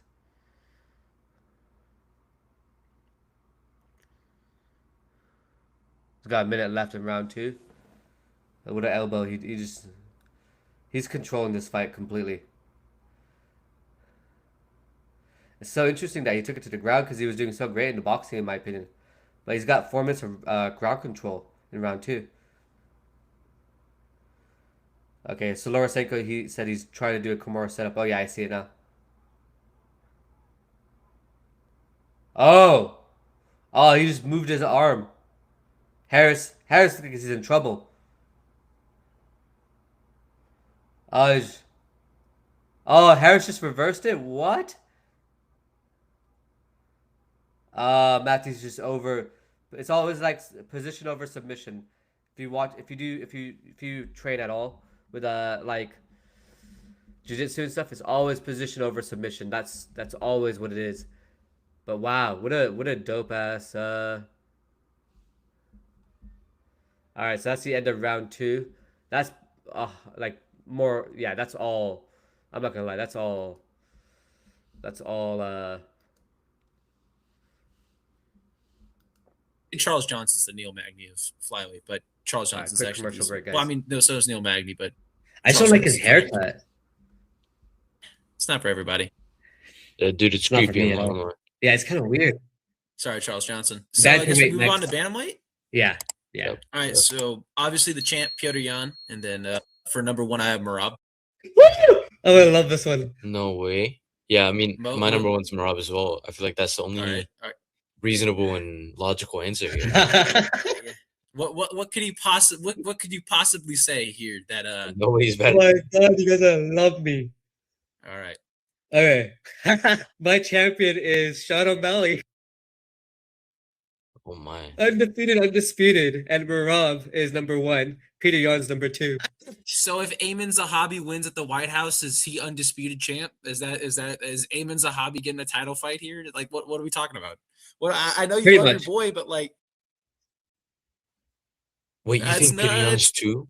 I put Peter Yan too, yeah. You think I have- Sean O'Malley's better than Okay. Peter Yan? Well, he beat him, but I don't think he's better. I just think he can beat him, though, again. I'm gonna call robbery.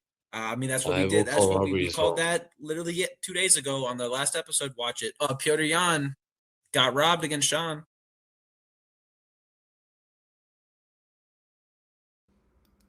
All right, looks like Jake Matthews got him on the ground, but it looks like he went for the finish at the beginning of the third round, and he just went ground and pound like insanely on Jake Matthews. Now I'm gonna go ahead and quickly. I don't want to miss anything, so I'm gonna go ahead and quickly change a tab. But oh my god, what a domination by Jake Matthews. I mean, he's got his back right now, and it's his 4 minutes of round number 3. He's got the figure 4, so he's got his entire legs wrapped around his waist with the figure 4 on. He's got his left leg, left foot on Harris's inner thigh. So he's pretty much dominating even the third round at this point in the grappling. Now, if I'm not mistaken, Harris is Guyana, from Guyana, so I'm assuming, and this could be completely wrong about, I could be completely wrong about this, but I'm assuming that he's gonna be like known a little bit more for his grappling. Yeah, this is crazy. Shout out to Blind Bear, by the way. He said this is gonna be a no contest between Mudaerji and Alex Perez, which, you know, did actually happen. So that's crazy, but yeah, Matthews is just incredibly good at this fight game. I mean, he's just such a skilled fighter in welterweight. You know, now I think about the rankings at welterweight, I should probably put him in Jake Matthews because I could see him like number 15. I mean, he doesn't have a number to his name currently, but I don't know if he's gonna get a ranked opponent after this fight if he wins. I mean, this is a domination win. You know what I mean? So he should definitely possibly get that opportunity. All of that being said, you know, maybe I might keep this the other way around, so that way if I switch it up, we're good to go. But all of that to be said, like, I mean, there's 2.5 minutes left in round number 3, and Matthews has just got complete control over this fight on the ground. And this is a guy who's incredibly good at striking. But I think what happened maybe in round 1 is that he felt his power from Harris, and he thought, you know what, it's easier to win it on the ground and possibly even like not risk getting knocked out or something. Because at end of round 1, they were going for like the bangers, like for heaters, throwing heaters at each other, and then now it's a fascinating fight, honestly. Really, really fascinating fight. I wish I knew how to put the timer on this thing, but I'll find out. I'll figure it out.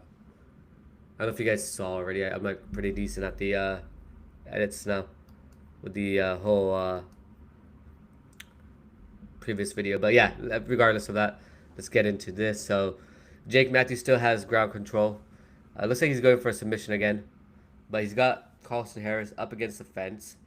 Yeah, he's definitely going for a submission. Matthews is trying to get on the other side till he can finish this submission, but the issue is that he's got basically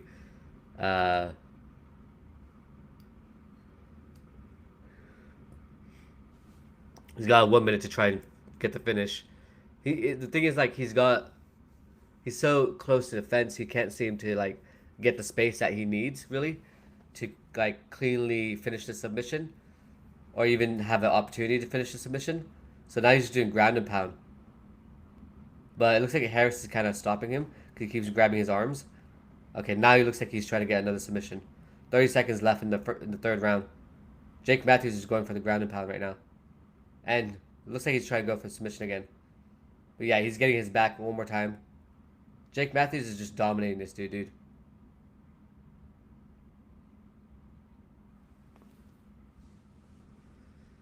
All right, Bisping said just pound him out. That's awesome.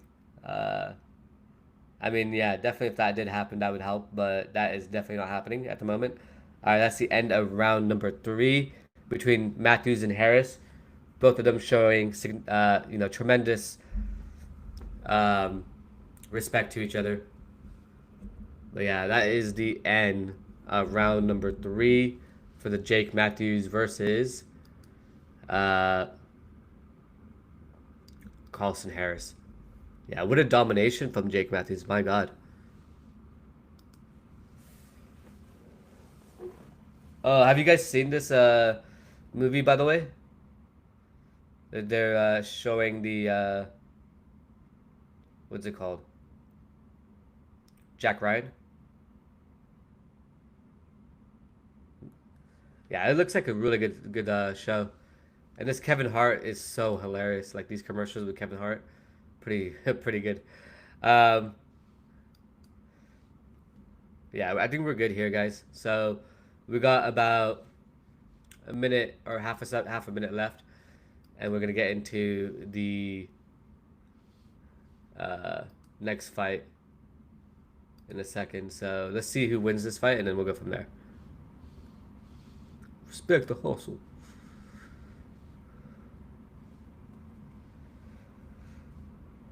That was a DraftKings commercial, if I'm not mistaken.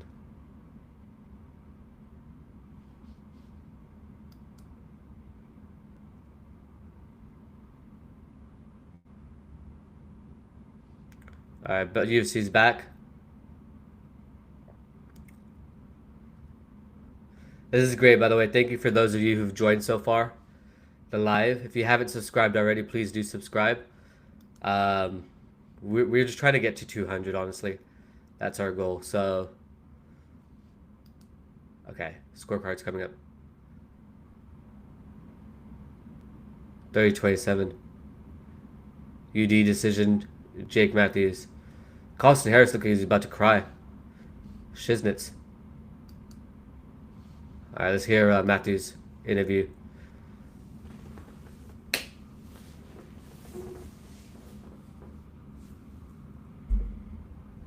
Yeah, Bisping said he's like really hurt him on the feet. Dominated the fight. Gotta be happy. So Matthews is officially 23-8 record. Brazilian Jiu-Jitsu black belt. He's happy. He took the fight at 3 weeks' notice.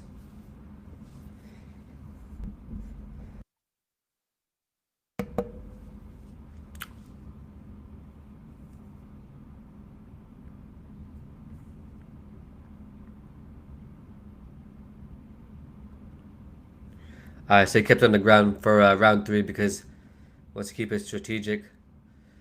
Seeing that he would have stand and bang completely in round number 3, possibly. Speaking to Carlson Harris, essentially.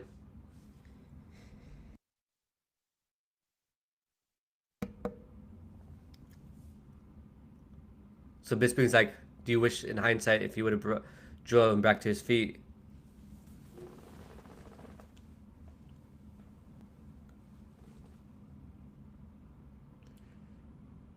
Matthew said, I guarantee if we would have stand on the feet, Dana White would have been giving him $100K.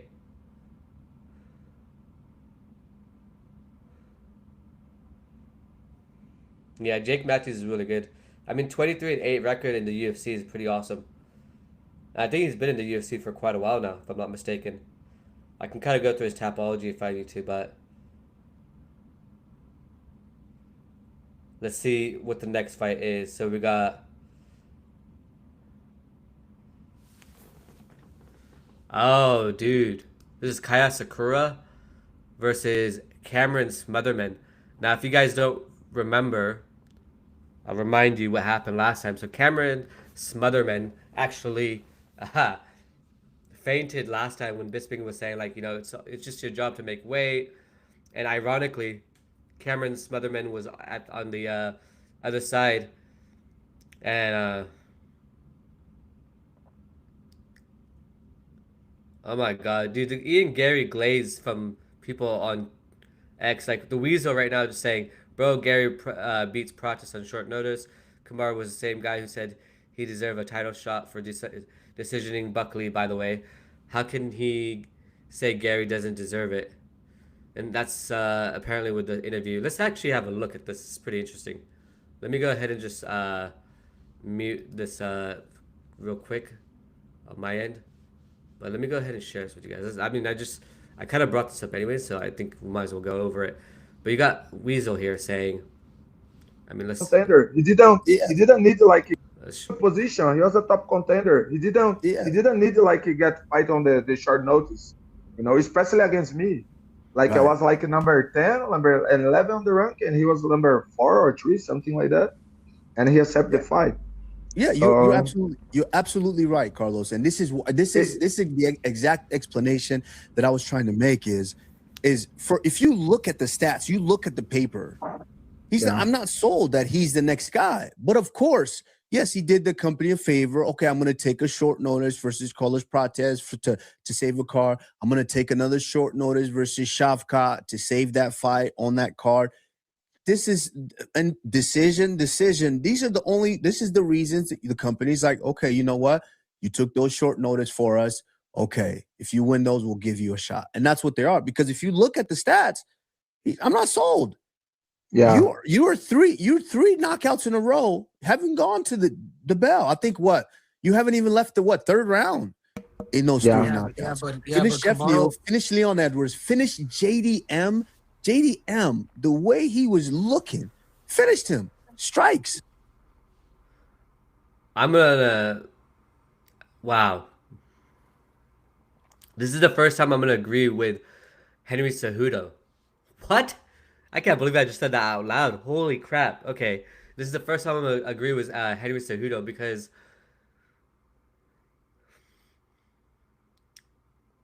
sorry, what did I just say? No, okay. This is so early for me, guys. I apologize. It's 7 a.m. I slept like 3 hours last night, but all of that to say, like, Kamaru Usman, I actually agree with Kamaru Usman. I don't think, I'm sorry to say this, guys, but like, I just don't think Ian Garry is next. Now, Colin, if you are in the chat, I'm sorry, bro, but I don't think Ian Garry's next, bro.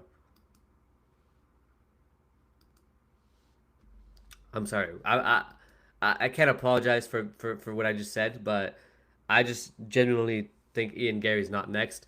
I think they should put Carlos Prates. He has 3 finishes in a row, just like Kamaru Usman said. A lot of people are going to disagree with me, and by all means, leave me a comment down below, and don't forget to subscribe. But like, yeah, I am not going to apologize for agreeing with these guys. Like, I just genuinely think that this is the case, and we got the next fight coming up soon, so I'm gonna go ahead. We got Asakura versus Smotherman. I'm gonna go ahead and quickly get back to that, but let me know if you disagree with me. I don't think Ian Garry's next, in my opinion, like I said. So yeah, with this fight coming up right now, we got 21-6 record for Kai Asakura. We got a 12-6 record for Cameron Smotherman. Both of them lost their last fight. One's from Japan, one's from the US. I mean, I'm not going to lie with you guys. I do like Smotherman, but I want Kai Asakura to win. Just because when he came into the UFC, he came in with the idea of taking the title fight to possibly win that fight. And yeah,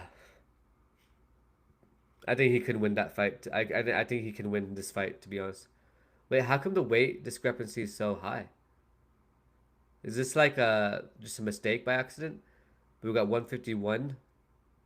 I mean, hold on one second.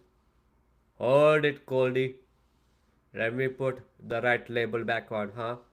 Okay, so we got 69-inch reach for the two of them. Minus 280 is the odds for Kai Asakura. Plus 222 for Cameron Smotherman. All right, let's go ahead and see this fight and see what we got going on.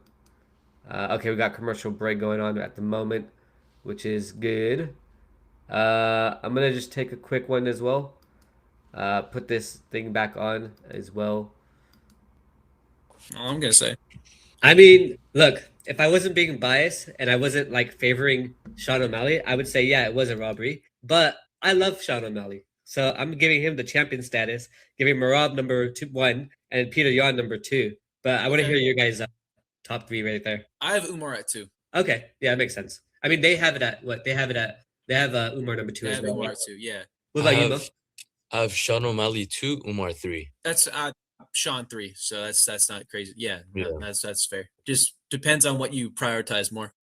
Yeah, Sean O'Malley champion. Yeah. Okay. So who's your number 3? Who's your number 3, Kaz? Umar Nurmagomedov. Okay, good. All right. So still, all right. Number 4, Corey. I don't think that's crazy. Yeah, I have Corey as well at 4. Me too. What about you? Yeah. For me, number 5 is Zahabi. Who do you have, Mo? Yadong at 5, actually. I think. You have Yadong? Yes, I think this bantamweight list is really, really accurate. Yeah. Okay. Yeah, I think so too. I think there is a lot of good. Like they actually did a good job with the bantamweight rankings. I just have Zahabi because of the win streak he's on.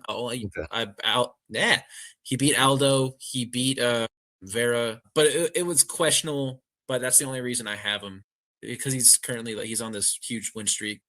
Yadong just lost to Sean, so Sean, yeah. that's the only reason I'm at. I have Yadong at 6, and the only reason I have Zahavi win because he's won more recently. Yeah. I'd say Yadong's a better fighter though. Yeah. 100% Yadong's better, and he's gonna get his ranking spot back when he beats Figgy this weekend. So I think he beats him too. Yeah. Mo, you were saying something? No, I just said I have Yadong at 5, Zahavi at 6. Okay. yeah, that's fair. I put Mario Batista at number 5. I put Eamon Zahabi at number 6. But I like Batista a lot, so that's why. I might I be have Batista at biased 7. there. Okay, yeah. I think he's Zahabi definitely better. underrated. You think what? I think Figgy's better than Batista. I have Figgy at 7. I just And then Batista at 8 right after. Yeah, I think Bautista did a lot better than everyone expected against Umar Nurmagomedov. He definitely caught a round That's off why. of him, Yeah. and he was very competitive in that fight. I don't think Figgy was as competitive in that Umar match, in my opinion. That I'm only because of recent opponents, both losses, but I think Umar had more trouble with Batista than he did Figgy. I definitely say Figgy's an all-time greater fighter. Definitely what he did at flyweight and what he's done somewhat at bantamweight is incredible. I just think Bautista had a better performance, and that's why I'm slightly putting him a rank higher than Figgy. I have Figgy at 8. That's valid. Can't argue that. Yeah, I put Mario Batista at 5.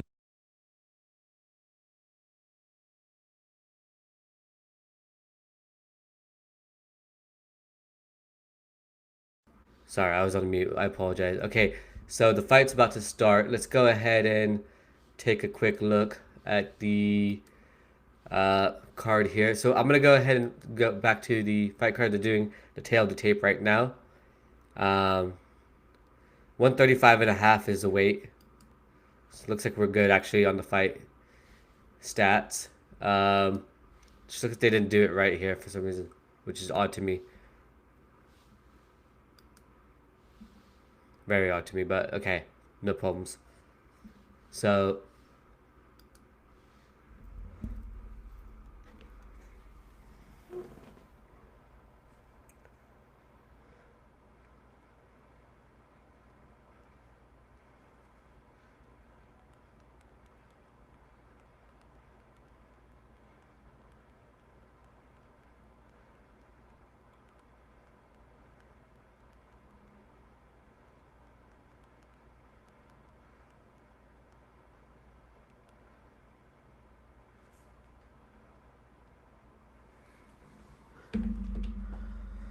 all right, so they're doing the octagon announcements for each fighter.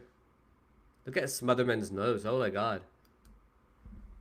Tokyo, Japan. Kaya Sakura. This is an exciting fight, honestly.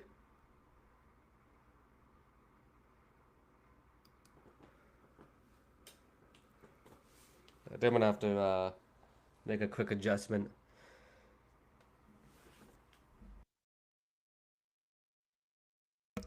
Yeah, I'm gonna have to make an adjustment in a second, so let's go ahead and see round 1 starting.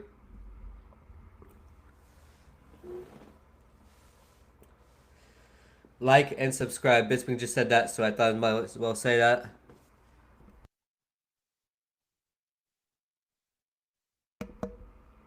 Yeah. So 71% Polymarket has Asakura a chance to win, and 29% they have Smotherman. I mean, Kaya Sakura's just got great striking, from what I understand.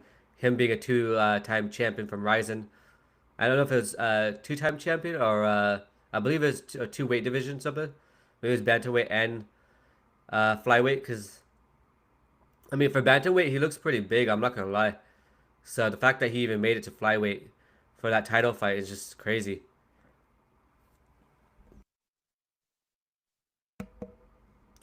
Yeah, I'm feeling the pressure of being up. Okay, we got 4 minutes left in the round 1, but we got a couple more fights left on this fight card, so let's see how it goes.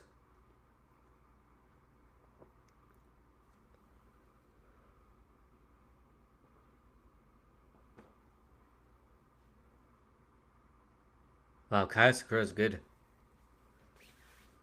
Alright, guys, I'm gonna have to pause for a second. Just need to quickly grab this thing and readjust my chair.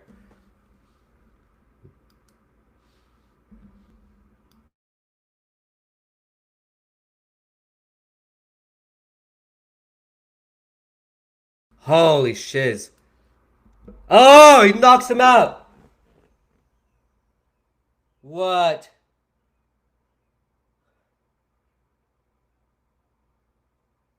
Asakura knocked him out cold. I need to watch that replay. I was about to move for a second. Holy shiznits. Now the crowd went wild. I mean, that's just their first win, I believe, of the night. Wow. Yeah, Lorosenko said it. He should be fighting where he should be, and he's dangerous, and I completely 100 wholeheartedly agree with her. He should be fighting at bantamweight. He even looks like he can go up to featherweight, to be honest with you.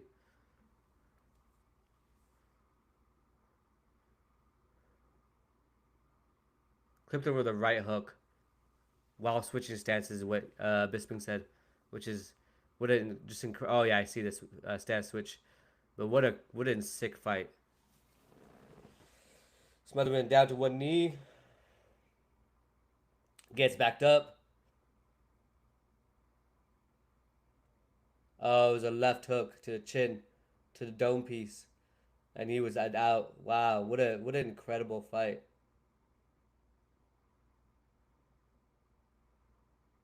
What a dope ass fight.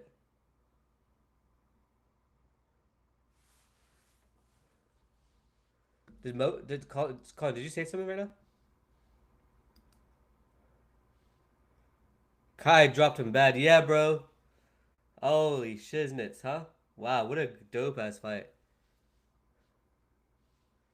He might be a problem at bantamweight. It's so funny too, because I think we were just going over in that commercial break over the bantamweight rankings, which is interesting to me. We need to put this guy in the top 15, bro. Wait, is he ranked? Hold on one second. Alright. Yeah.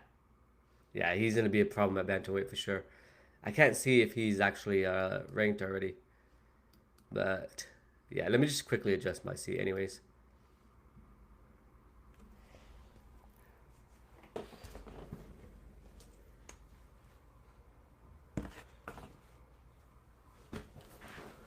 Oh, that feels better.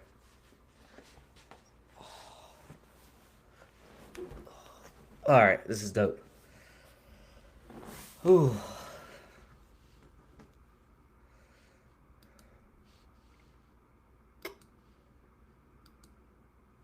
Dopamine hit.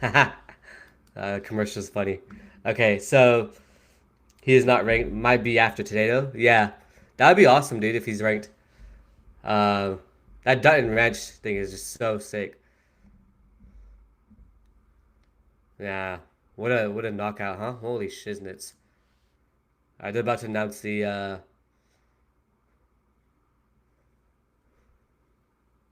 about to announce it. Oh, I feel so much better. Oh my god. I'm an unk, guys. I'm an unk.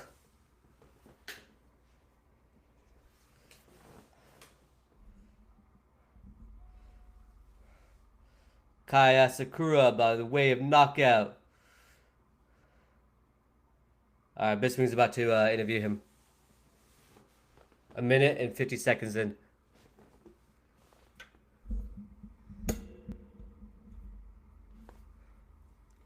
Alright, they're doing an interview, Mike Bisping. What do you say?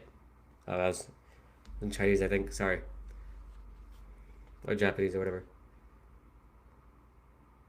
14 knockouts. 17 of 22 wins are finishes.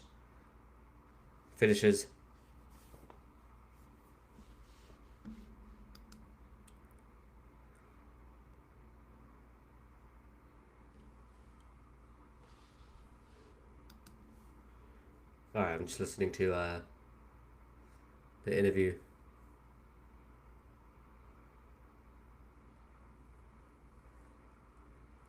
He's getting a little teary, I think. So he can't. Oh, he's getting emotional.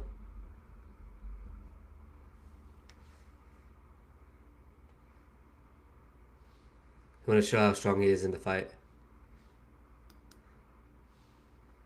Yeah, he did. Aljamain's sneaky left hook. Aljo's up right now, bro. Silly Goose MMA. Kai Asakura with a win. Beautiful KO by Kai Asakura in a setup fight by the UFC matchmakers.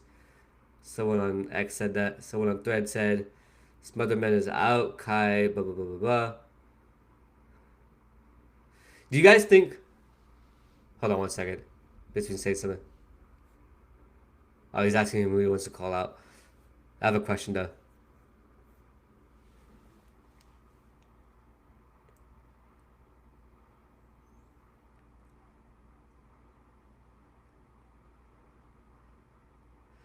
He said he could fight anyone, anywhere.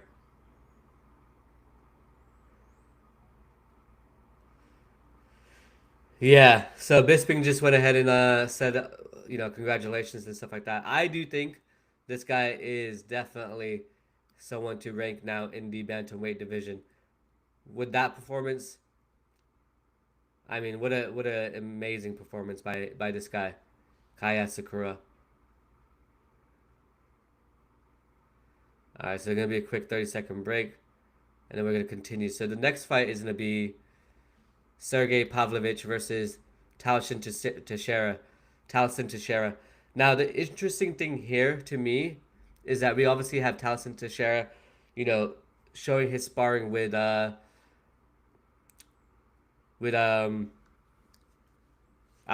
Poton Pereira. And so that was slipping me for a second there. But with Alex Poton Pereira, I mean, we got him going up against Alex Poton Pereira on June 14th with Cyril Gane. Sergei Pavlovich and Tom Aspinall, had the interim heavyweight championship fight, which is very interesting to me. But this fight itself is very interesting to me. I mean, we got Russia versus Brazil, right? We got these two incredible fighters at heavyweight. Sorry, 1 second. Drive, determination. Alex Poton Pereira thinks greatness is drive, determination, and it's about legacy I leave behind. I'm just reading because they're doing a little promo on him. Wow, the UFC promoting a fighter, huh? That's pretty cool to watch. That's what greatness is to me. Accomplish your dreams.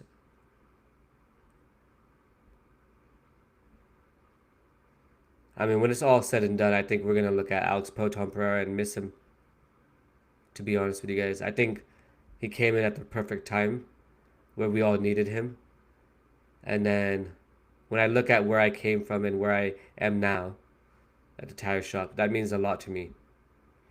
I'm just reading out the subtitles. But I want to do something no one's ever done. Oh, yeah. Win that belt and say I'm 3-division champion. He might be undisputed if Tom Aspinall gets released, which I don't think is going to happen. But, I talked about it a little bit earlier with the Eddie Hearn situation, and this is just another icing on the cake if this does happen. Or, not really icing on the cake, but meaning like, for him, it's icing on the cake. Now we have Cyril Eye Poker gone. Okay, now they're promoting him. I mean, they're promoting that fight against... So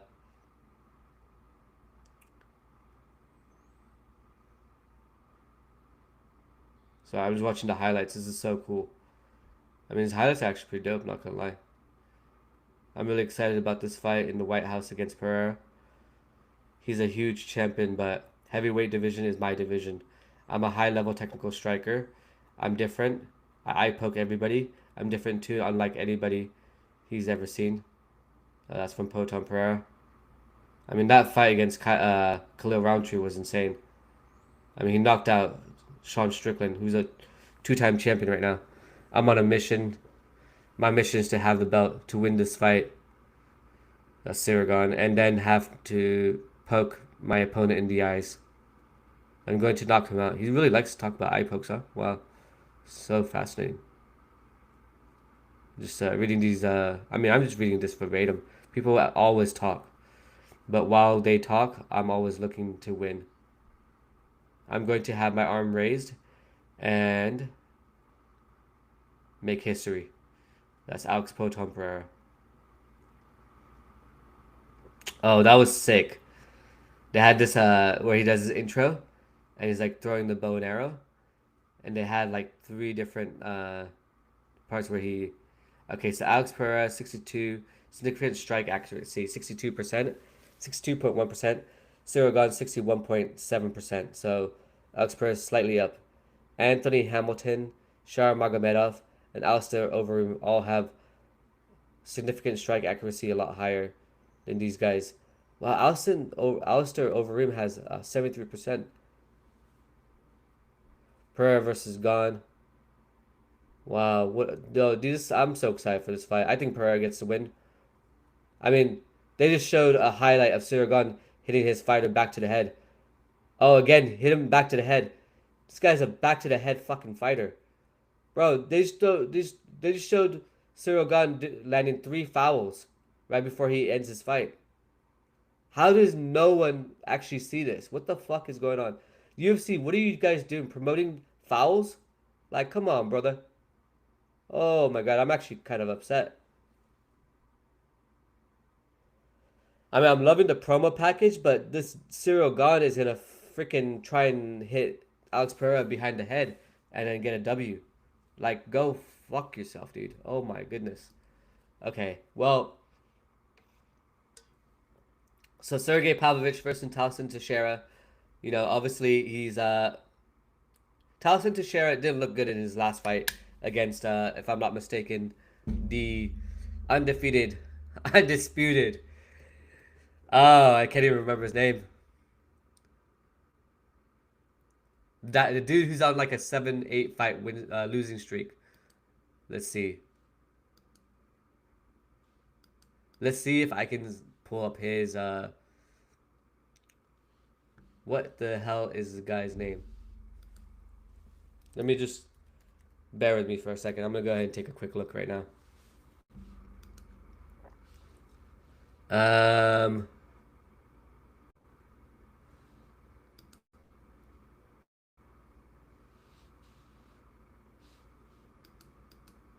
Oh my god, Tapology loves the commercials, huh? I'm trying to find who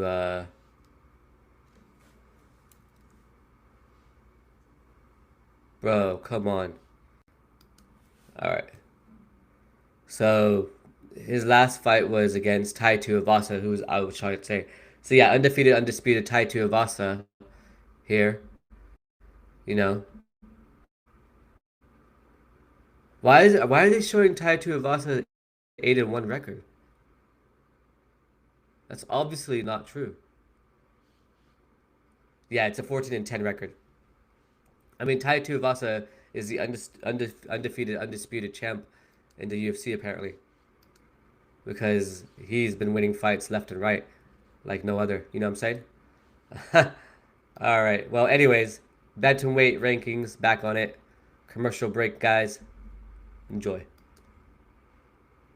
I put Amin Zahabi at 6, and then I put Yadong at number 7, but Deiveson Figueiredo I gave number 8. I think putting Yadong, goddamn, it's such. I'm putting Song. We're putting Song above Batista above Song is a little nuts. I think Song Yadong is a very, very good fighter, great striking, has good defensive grappling. I think if you were going to put Batista and Yadong against each other, god damn it, most unfortunate last name ever. If you put Batista and Song against each other, that Song would win. But that's just, I don't think so.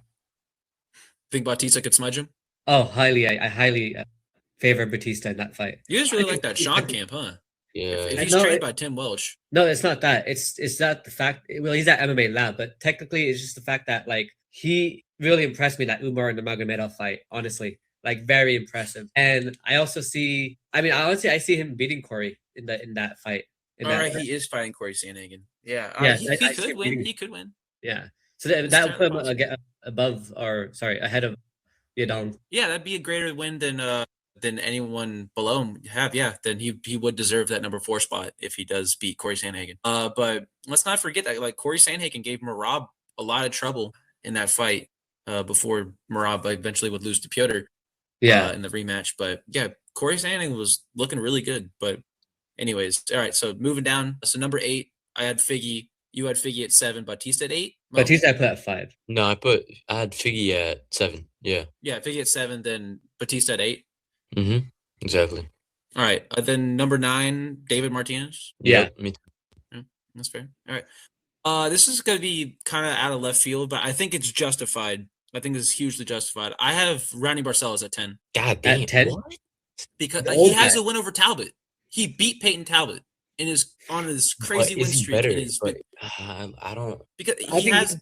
I don't rank that Cejudo win like crazily because Cejudo was already. He came into it knowing it was going to be his retirement fight. So he didn't have as much care for it. He was already lost 3 fights in a row. I don't rank it that high. I don't think that's top 10. I think ranking absolutely he should have been ranked for it, but he just lost to Randy Barcelos. I don't think he deserves to be ranked higher. I do have Talbot at 11 after Barcelos, but if you have a current win over him, I think he deserves to be ranked higher. Okay, I get your point now. Yeah, that kind of makes sense, low-key. I mean, I don't know if I agree though completely because you don't have to agree. That's fine. It's just my list. You don't have to agree. No, but let me argue my point. Your point? Yeah, I do think that even though he like won to him, I still feel like because he's older, like the UFC wants like those younger guys at the top of the division, which is 100%. Why I put him at the front. And I also think if they had a rematch, I think Peyton Talbot takes it away right now. But it's possible. Yeah, but I also don't like disagree with your take. I mean, I see your point as well. But yeah, I have him at number 10. All right, and then I'm assuming Mo, you have all right. So who's y'all's 11? Vinicius Oliveira. Me too. I already said 11 at I had Talbot, so I just bumped him down. Who do you have at 12? Raul Rosas Jr. I have a free Basher at 12. I'm gonna go with Mo. Actually, I'll switch mine over to Ronnie Barcelos at number 12 instead of number 13 because I think that makes more sense as well. Yeah, I have. What do y'all think about Fareed Basharat though? I have him at number 14. Number 4. He's currently undefeated. Is he? I think he's good, but he has that fight coming up with Ethan Ewing, and I think Ethan Ewing should be in the top 15. So I put him at number 15. Yeah. So I have Ewing at 15 as well. What? Yeah. I have Ewing at. Wait. No, I have Ewing right after Barcelos. At number Ewing at 13 or 12? Yeah, 13. Yeah, that makes sense. Yeah. He definitely deserves to be ranked. Dude, Ewing is insane. He's so technical. He's nuts. He's so good. Yeah. Should we take out Raul Rosas Jr. out of the top 15? I did. Yeah, he's not ranked. He's not. Yeah, he's not in mine. Yeah, that's fair. Yeah, he beat Rob Font. Okay, whatever. Like everyone else here's better. You know who I put that just beat Malcolm Wellmaker? That guy who just beat him? Mm-hmm. That was his debut, bro. That was his debut. Yeah, but he was good. And Malcolm Wellmaker just actually, I think he went to Florida, AKA or whatever, or American Top Team. Wellmaker's going to ATT now. American Top Team. Yeah, he's training with Poirier and them. Yes, I think he's going to be good. I think he's going to come back. He's going to come back for sure. But I definitely think Vinicius Oliveira and Chito Vera are better than the guy that beat Wellmaker. Vinicius Oliveira at 13, Chito Vera at 14. I think Chito Vera is the worst. I still think he deserves to be ranked. He was competitive in his last couple fights. He was still competitive with Zahabi. He was competitive with David Martinez. He just needs to apply a bit more pressure, in my opinion, and he'll be fine. Yeah. But he doesn't. He's still winning rounds off these guys. He's not winning enough rounds. But he's always too much, too little. Yeah, I know, and I agree. That's why he's number ranked 14. That's why he's losing. Yeah. But I just have one spot again over Ewing. I don't think he's better. I think. Okay, so we got the fight about to start with Sergei Pavlovich versus Talison Teixeira. Right now, we got Joe Martinez going ahead to announce the fight. Yeah, this is gonna be pretty good, a good matchup altogether. But I'm excited to see what happens here. So let's see. Let's go ahead and see Talison Teixeira. Let me actually put the volume on because I apologize. I went to go grab some water real quick and forgot to. All right, so they're doing the ring announcements right now. Octagon announcements. Did I say ring announcements? Wow, what a shame on me.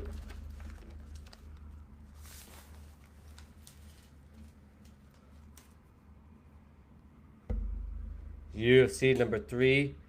How do you minus 70 575 favorite? How do you guys give how does the UFC give Sergei Pavlovich, who's ranked number 3, to Talison Teixeira, who's ranked, number 20? I mean, he's not ranked number 20. Let's see. He's ranked, God knows. Fight's starting right now anyways. He's ranked number 15. Okay, come on. It's like a freaking O'Malley versus Peter Yan all over again.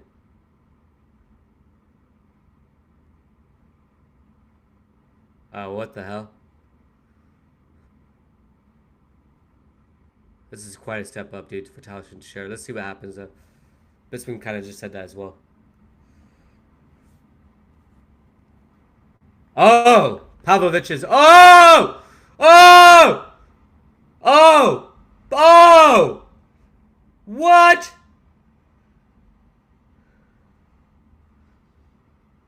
Oh my god! Holy shit! Holy shit! I'm so sorry, guys. Sergei Pavlovich knocked the head off of Talison Teixeira. Knocked his head off. Oh, and Talison Teixeira is so happy to get knocked out. Wow. I don't like when fighters act like they're grateful. What? He didn't even hit him on the chin. Oh, then he did it. He hit him on the neck and then the chin. Oh, he hit him with the forearm. Oh. Oh my God, Sergei Pavlovich is coming for Tom Aspinall. I can tell you that right now. Sergei Pavlovich is a freaking problem in the heavyweight division. And this is awesome. We got such a great heavyweight division in the UFC right now. This is incredible, guys. Sergei Pavlovich just pummeled. Like, pummeled. He pummeled him like there was no fucking tomorrow. Wow. The replay is just so incredible to watch. I mean, Talison Teixeira could barely get his butt up. And not just that, he's like on wobbly legs. Woo! Oh, this heavyweight division is heating up. Oh, I'm so excited. Wow. Oh my God, this is awesome. Okay, so the official decisions will be coming up soon.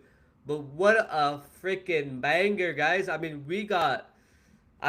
hold on, guys. We got a sick ass heavyweight division right now going on.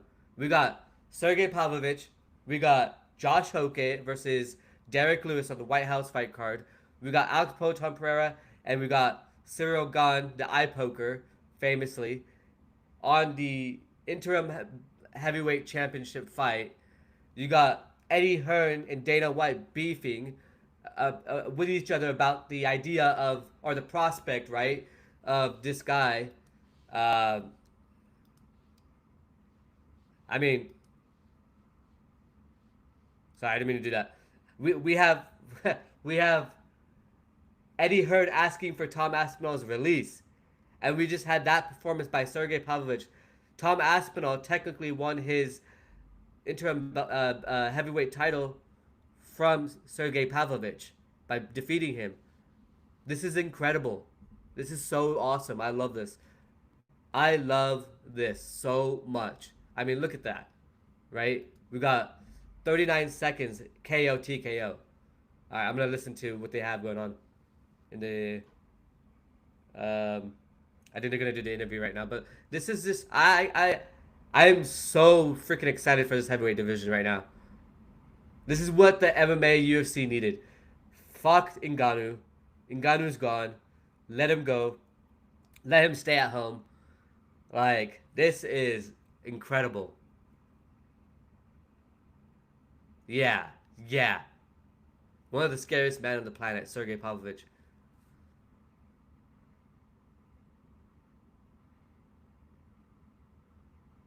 He looks so stoic for a second there. Alright, so Chinese translator. He said something in Russian. Said he feels support. Now he's happy.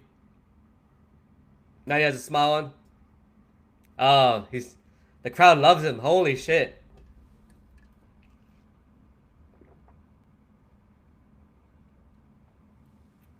He told Bisping he's gonna take his time, be more educated. Now Bisping's like, "Whoa, what do you think about that?" Yo, this is awesome, man. Like, genuinely, like, very awesome.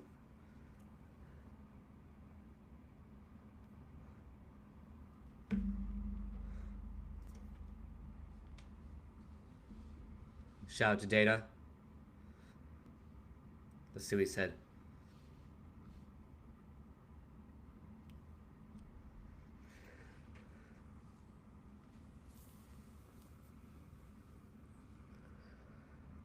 He asked for a title shot. Oh, you guys, give me a number 1 contender fight.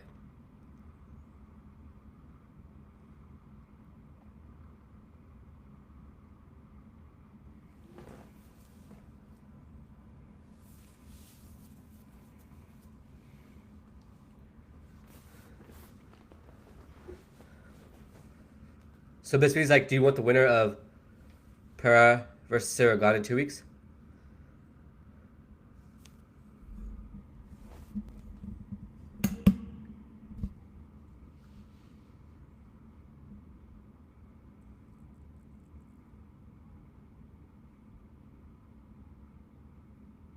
He said it doesn't matter who wins. He wants the winner. He works hard every single day. He wants the winner of that fight in 2 weeks. And he believes he deserves it. Congratulations on a steady knockout by Michael Bisping. Or sorry, not by Sergei Pavlovich. Wow. So this heavyweight division is very interesting to me at the moment. Let's go ahead and have a look right now.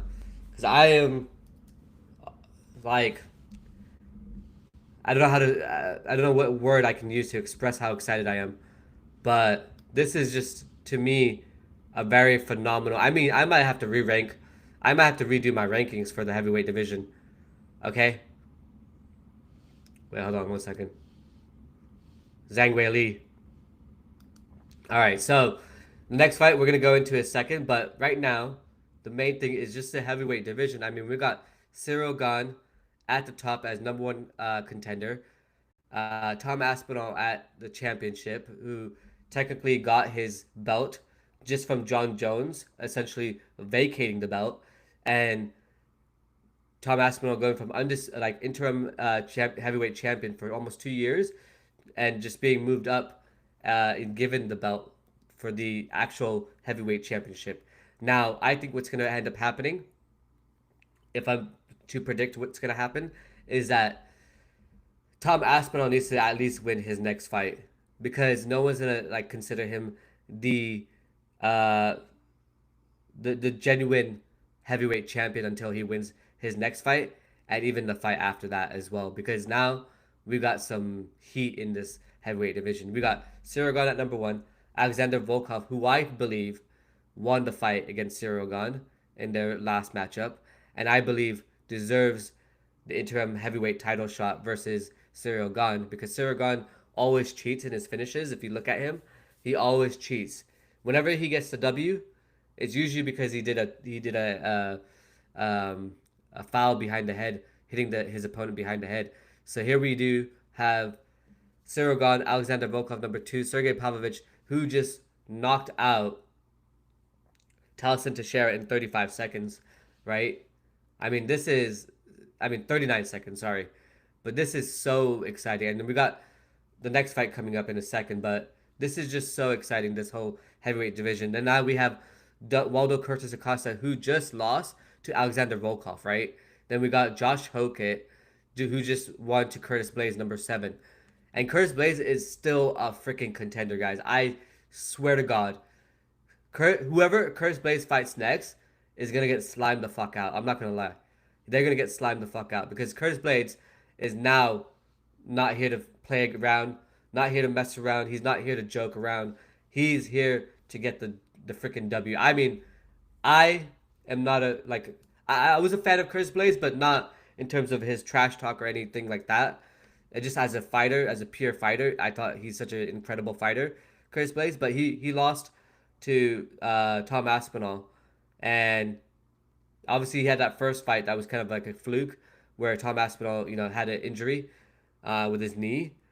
Then you got Rizvan Kuniev. I thought that fight was actually really horrendous. But you got Derek Lewis, number 9, right? Basically going to go fight Josh Hokett at number 5. If Derek Lewis can knock out Josh Hokett, then he's back in the top 5 again. I don't want that to happen, though. I just think it's so, like, Derek Lewis is like yesterday's, UFC heavyweight contendership. I just don't, I don't want him there. I honestly, like, I love Derek Lewis. I'm not trying to, like, throw shade at all to Derek Lewis, but I do want him to lose that fight against Josh Hokett, because I want Josh Hokett, I want the new blood to be able to, like, rise up in the rankings and have this.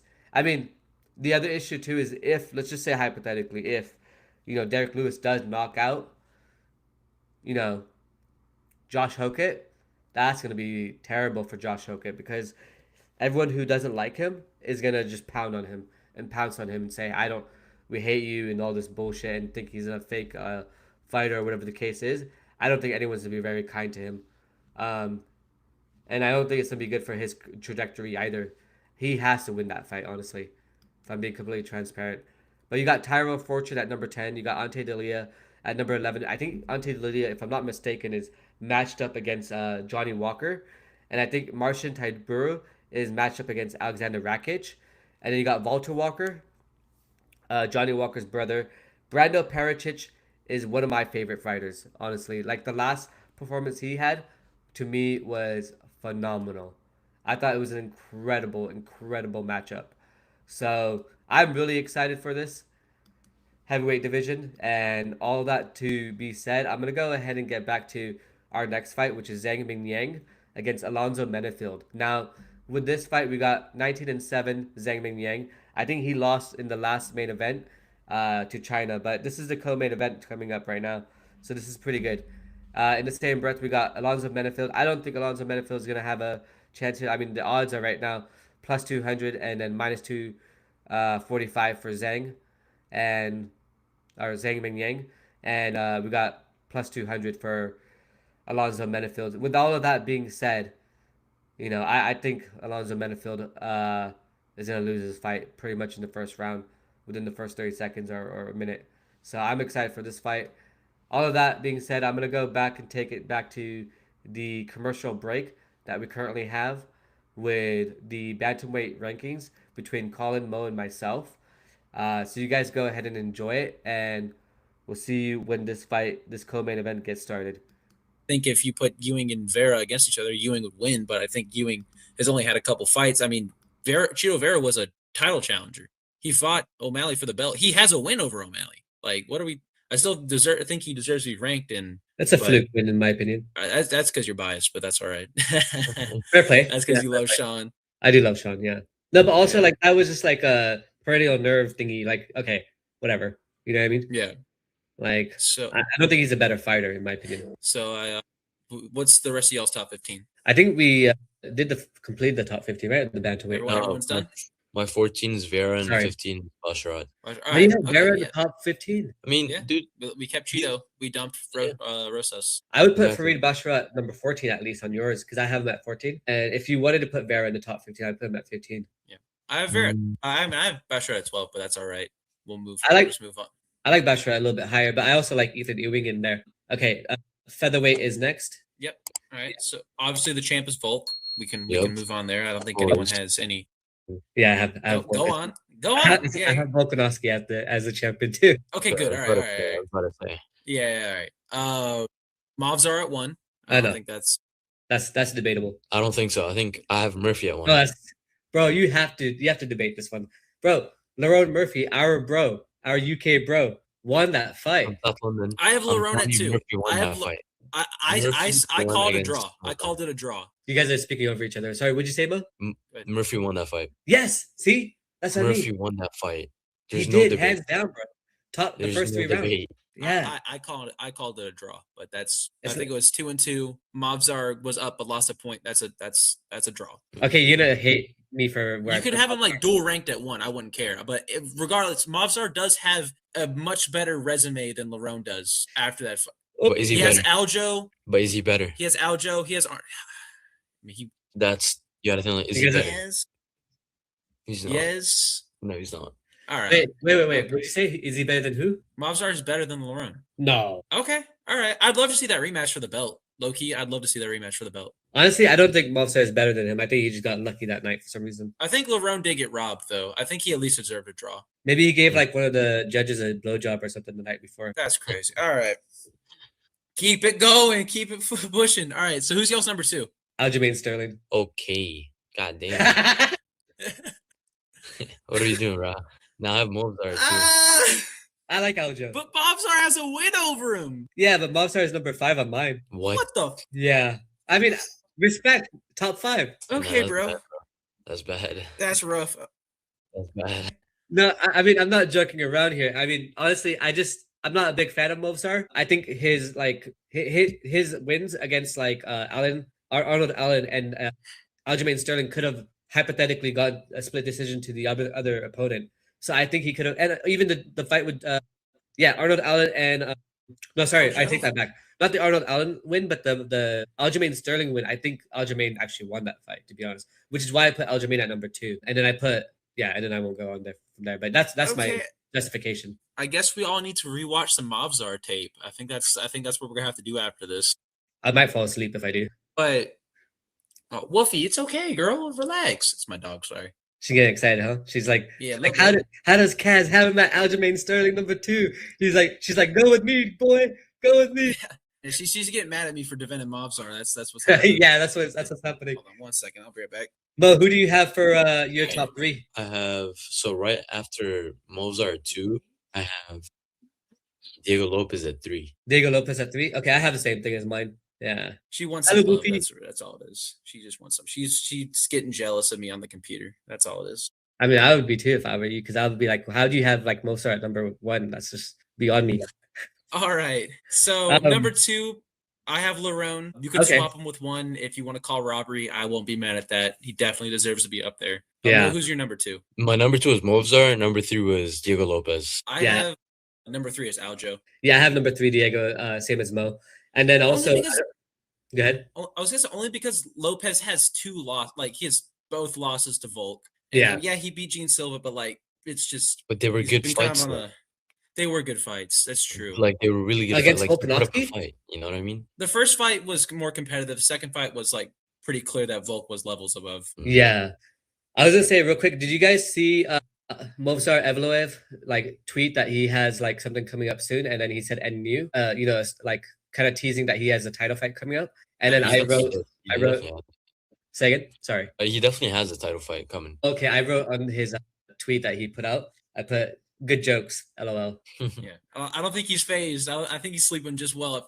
He's probably offended by me. He's probably like, "Who the fuck is this MMK guy?" You know, screw him. No, I mean we're the best podcast on YouTube at the moment. So yeah, go suck it. No, I'm just kidding. Yeah. So for my number 4 and number 5, I have Gene Silva number 4, and number 5 I have Movsar Evloev. I have Lopez at 4 and then Silva at 5. Lopez at 4. Yeah, and Silva at 5. Okay. Only because he's just lost. He has 2 losses to Volt. That's the only reason. Look how she's looking at you. He does have a lot. He has a loss to Mavzar too. Look how she's looking at you. She's so cute. Oh yeah, no, she's the best. She's the best. Sorry, what were you saying? He has a loss to Mavzar too. Lopez. Yeah. I don't know. That was his debut. That was a while ago. Yeah. To be fair, that's like that was a long time ago. I don't think anyone expected him to perform as well as he did. Yeah, no, he's still a great fighter. He might get. All right, we're gonna go ahead and pause here. Go back to this fight card, which is about to happen right now. We got Alonzo Menifield walking in to the arena.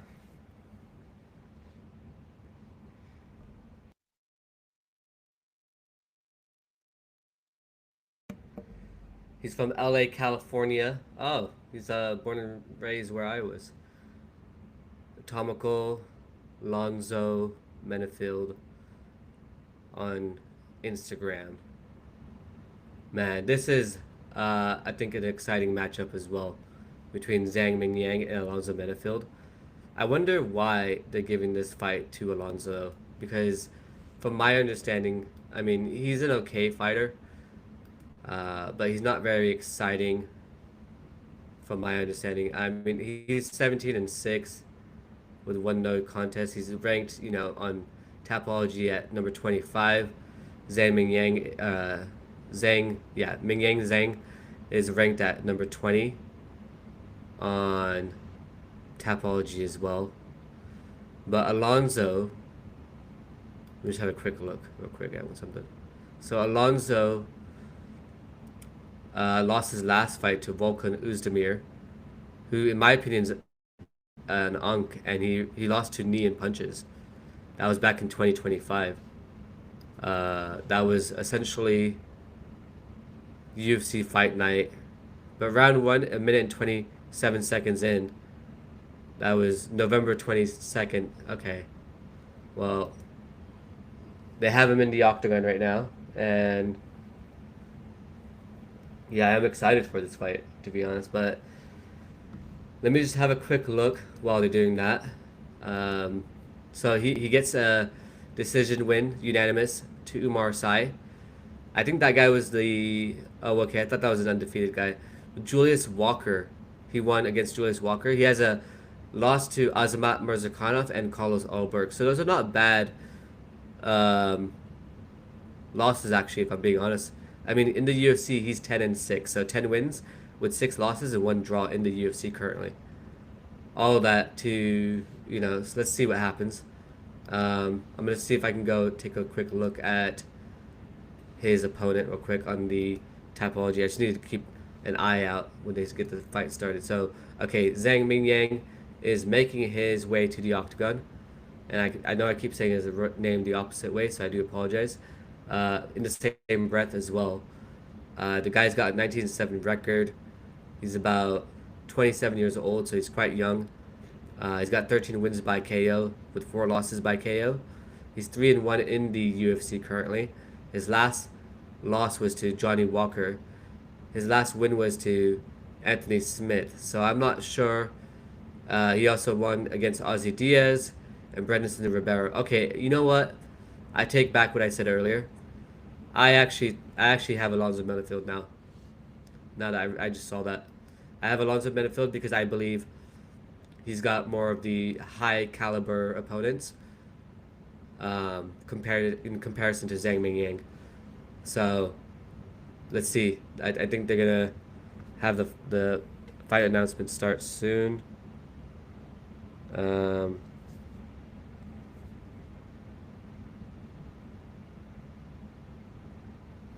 So yeah, let me know, guys, down in the comments below who you got for this fight. And yeah, this is gonna be good because now we have, after this we have basically the next fight, which is the big one, right? Song Yadong versus Figueiredo. Wow, Song Yadong is minus 600. Okay, we'll get into that after.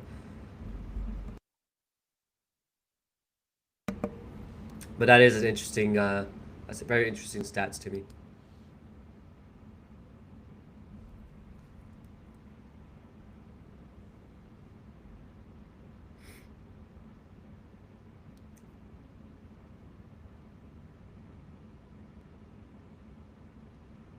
All right, let's get more people in here, by the way.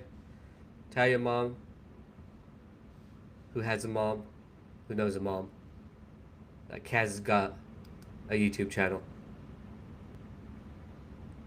They're both in the octagon right now, so it's just a matter of, announcing the fight, but they have a quick commercial. And then now we're back into the UFC. Let's see. This is Tail of the Tape, age 27, age 38 for Alonzo Menifield. Both have a similar height. Alonzo Menifield has a half-inch reach advantage. What I find interesting is they have um, Zhang as the favorite here, but in the same breath as well, Zhang Mingyang is the favorite. Oh, I was saying it right. Okay, we're good. Zhang Mingyang is the favorite, but from my understanding and based off of like what I saw with Alonzo Menifield's topology, I mean he's faced the better competition, in my opinion. So I think he might be able to like win this fight. Now they're doing an announcement. He's fighting out of Dallas, Texas. So in LA, and then he's in Texas, and it's kind of similar to my story. That's awesome. I'm gonna go Alonzo Menifield. I mean, if he does win this fight, I think you guys can see this already. But based off of what I just said recently, I think I'm gonna become a fan of Alonzo if he does win this fight. So I can't wait to see this now. I'm even more excited because I didn't do any like prediction show for this week, the fight card and stuff, and then these last couple weeks been quite busy for me. But now that I have Zhang Mingyang, who they're announcing right now, Achawui or something like that, China. That's where he's fighting out of. From if I said that right, I don't know if I did or not. But yeah, Chinese fans are very excited to see him fight. I mean, he is a really good fighter too. So let's see what happens. Mark Goddard is the referee for this bout. Alrighty, they got round 1 about to start soon, in a few seconds. All right.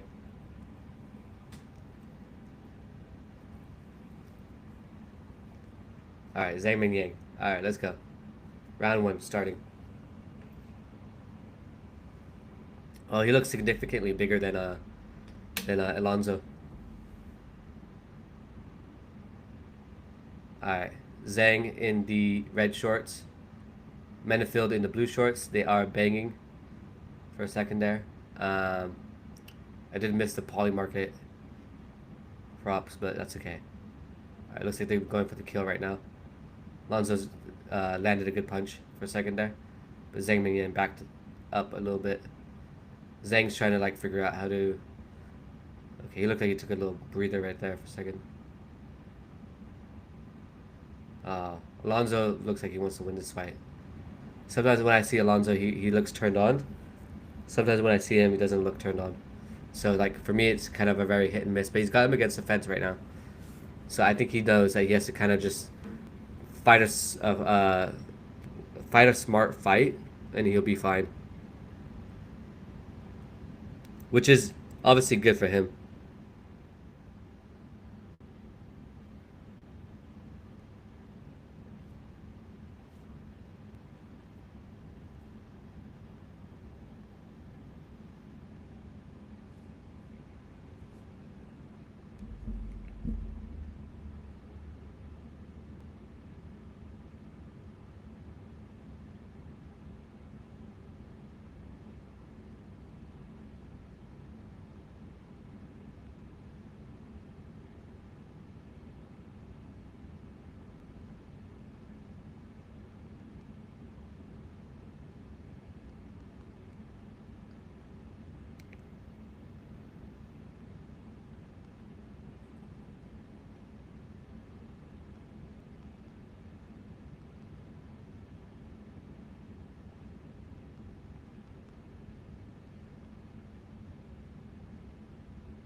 Okay, they're banging it out. There wasn't much going on, that's why I was kind of silent for a second, but yeah, they're banging it out. Holy shit, that's like rock'em sock'em robots, baby. Oh my god. Haha. that kind of does sound like okay, it feels like Alonzo Menifield was getting the better of Zhang, but now Zhang is against the fence again. We got 2 minutes and 5 seconds left of round number 1. All of that to say, it's a light heavyweight bout. This is a great fight, by the way, guys.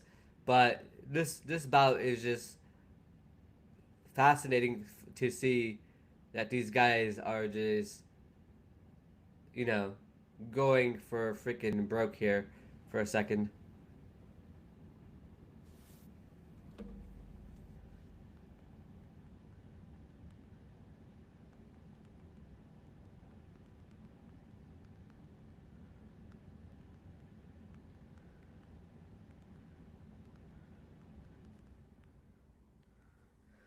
Yeah, they're going for the bang.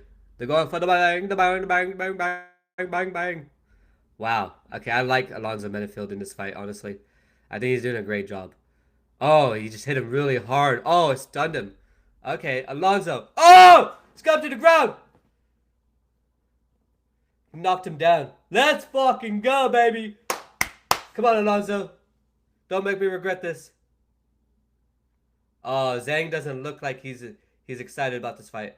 Oh, oh, oh, oh, Alonzo Menifield. I told you guys. Oh, oh, it's fucking go. Who's your boy? What up? What did I say? What did I say? What? Apparently, people are leaving the arena. Well, what did I say? What did I say? What did I say before this fight happened? Tell me. Because I picked Alonzo Menifield. I said he had the better competition. He lost to the better competition. He is a fucking problem. And now I'm an Alonzo fucking Menifield fan. I am a what an uppercut. Oh, what a right hook. Sorry. Oh, left hook. Oh my god, knocked him down. Oh my god. Wow. Holy shit. What a great fucking fight. Wow. Beautiful. Beautiful fucking full. Wow.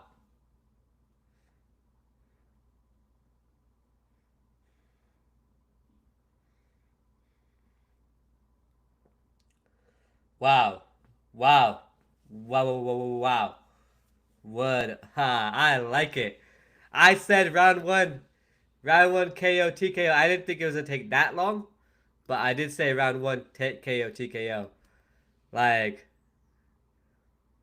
y'all must have forgot, right? Like, oh, Alonzo Menifield. I mean, looking at his Tapology, he's got like the better resume. He's fought the better people. Alonzo Menifield, Zhang is gonna come back from this, obviously, and I think he's gonna do a great job. I mean, losing in your hometown twice, it can't get any worse than that, in my opinion. I mean, unless you do it a third time, I guess, but that sucks, right? Like that would 1000% suck. I mean, he lost last time. This again was another layup for him, or not layup, but like this is for him to prove it, and maybe he should go down. Well, he looks quite big compared to Alonzo Menifield. So, I mean, right here on this screen, Alonzo Menifield looks like the bigger dude, but he's a lot shorter. And Zhang is just so much taller, and he does look a lot bigger. So, what a fight, man! What a fucking fight! All right, let's see. They're about to announce it right now.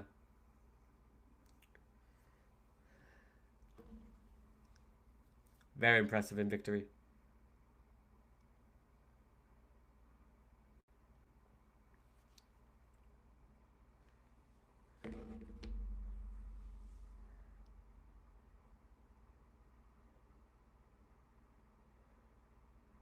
Yeah, he's very emotional. Bisping's about to come into the octagon to do his interview. Much respect from each other. Yeah. Bisping said that was insane. 4 minutes and 15 seconds. Round 1 KO. TKO.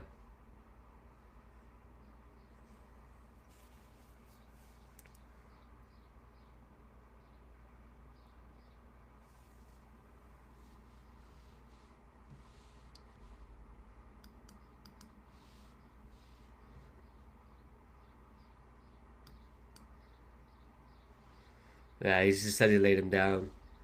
This is what he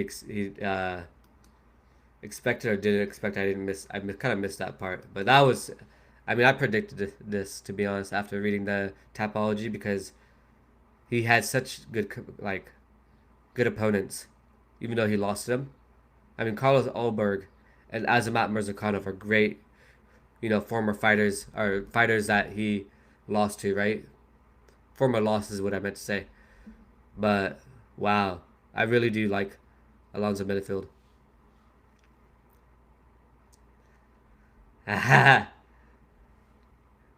He said I came to fight him. I'm not gonna wrestle him. Basically, I came, I conquered, right? Type of saying he had there. Wow. His wife is there. Oh, okay, that's cool. Pat Barry is hilarious. He's like shadowboxing in the background.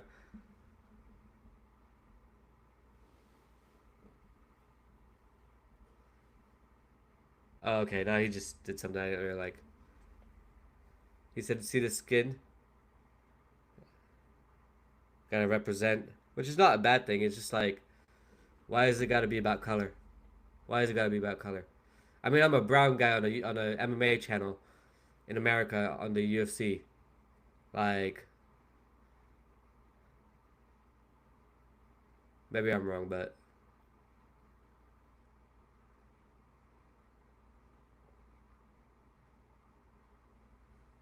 all right. Bisping asks, "Who do you want to fight next?" So he's about to tell him. We've got the.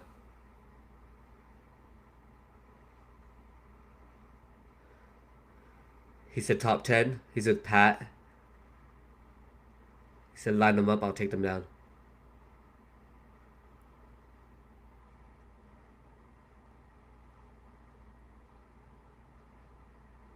Yeah, what an insane win, huh? Dovey just wrote, "What a fight." Alonzo played spoiler. I mean, I called it, dude. Like, I genuinely called it. Like, I'm not trying to glaze myself at all, but I genuinely called that fight, like, right before. So if you guys forgot, I mean, I did do a little commercial break in between because I had to do something, but I called it. Like, that was what an incredible fucking, excuse me, what an incredible fight that was. Now let's go into the next one, which we got. Oh, Shevchenko in the crowd, huh? Wow. All right. Let me go ahead and mute that for a second. So yeah, Shevchenko's in the crowd. We got Song Yadong versus Deiveson Figueiredo. You know, a lot of people. I mean, I don't know. Colin was definitely, I think, picking out Figueiredo to win. For those of you who don't know who Colin is, he's one of our like featured guests on this channel quite often. But he chose Deiveson Figueiredo. I don't know if I got Mo's take on this fight actually, but for me, I think I got Song Yadong. I mean, Song Yadong's got like a crazy, you know, minus 600 odds. So that to me is just a little buck wild if you can ask me, you know what I'm saying? But yeah, Song Yadong, both fighters lost their last fight. He lost against Sean O'Malley. I thought he did okay in the Sean O'Malley fight. I thought it was just a little bit lack of confidence or hesitation in his ability to move forward. And I don't know if it's just because of him being in front of like Sean O'Malley and the way Sean O'Malley can be a little bit elusive, kind of like style bender. But that was just my own personal take. Yeah, I think we just got commercial break. I'm gonna go ahead and quickly. Oh, they got Deiveson Figueiredo. They're showing shadow boxing right now. I'm gonna go ahead and quickly just do something, and I'll be right back. I'm gonna go ahead and share the featherweight rankings that we were on prior to this. Get to catch the rematch, the 100%. But right now, I don't think he beats Steve Garcia. Low key. It's not crazy to say that. It's not crazy to say that, but we got that's a highly split fight. But yeah, all right. So top 5 rounded out. Yeah, we did that already, right? Mo, what was yours top 5? So my number 4, I'm putting Gene Silva. Number 5, I'm putting Sterling. Yeah. That's fair. That's fair. Yeah, I like that. Aljo over Silva because Silva's just recently lost to Lopez. I mean, he did get the win back against Arnold Allen, but yeah, that's fair. Yeah, I mean, so my top 5, just to round it out real quick, is Lerone Murphy, Aljamain Sterling, number 2, number 3, Diego Lopez, number 4, Gene Silva, and number 5, Movsar Evloev. And mine is Movsar, Lerone, Aljo, Lopez, and then Silva. All right, so From number 6, I think this should be unanimous. Arnold Allen. Yeah. I mean, agree. they have who do they have? Okay, they have number 7, Arnold Allen. Yeah, so we have Arnold Allen at number 6, and then I put Yusuf Zalal at number 7. I put Okay. no. I put my Steve 7 Garcia at Yair. 7. Oof. What about you? So none of us agree on who should be number 7. Yeah, I have Steve Garcia at number 7. So you have Steve Garcia, and then you That have is a dog.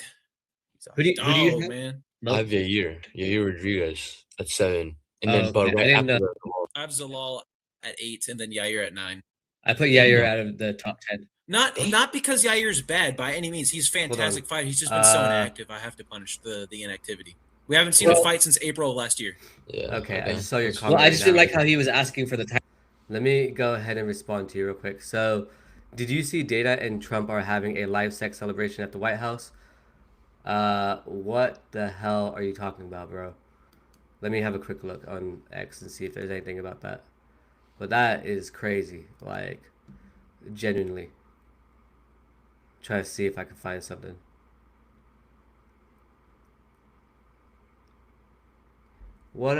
People are like comparing like Kai Asakura to Ilya Topuria. Did I do the same thing earlier today? I think I did. Oh, someone's asking for Cheeto versus Kai Asakura next.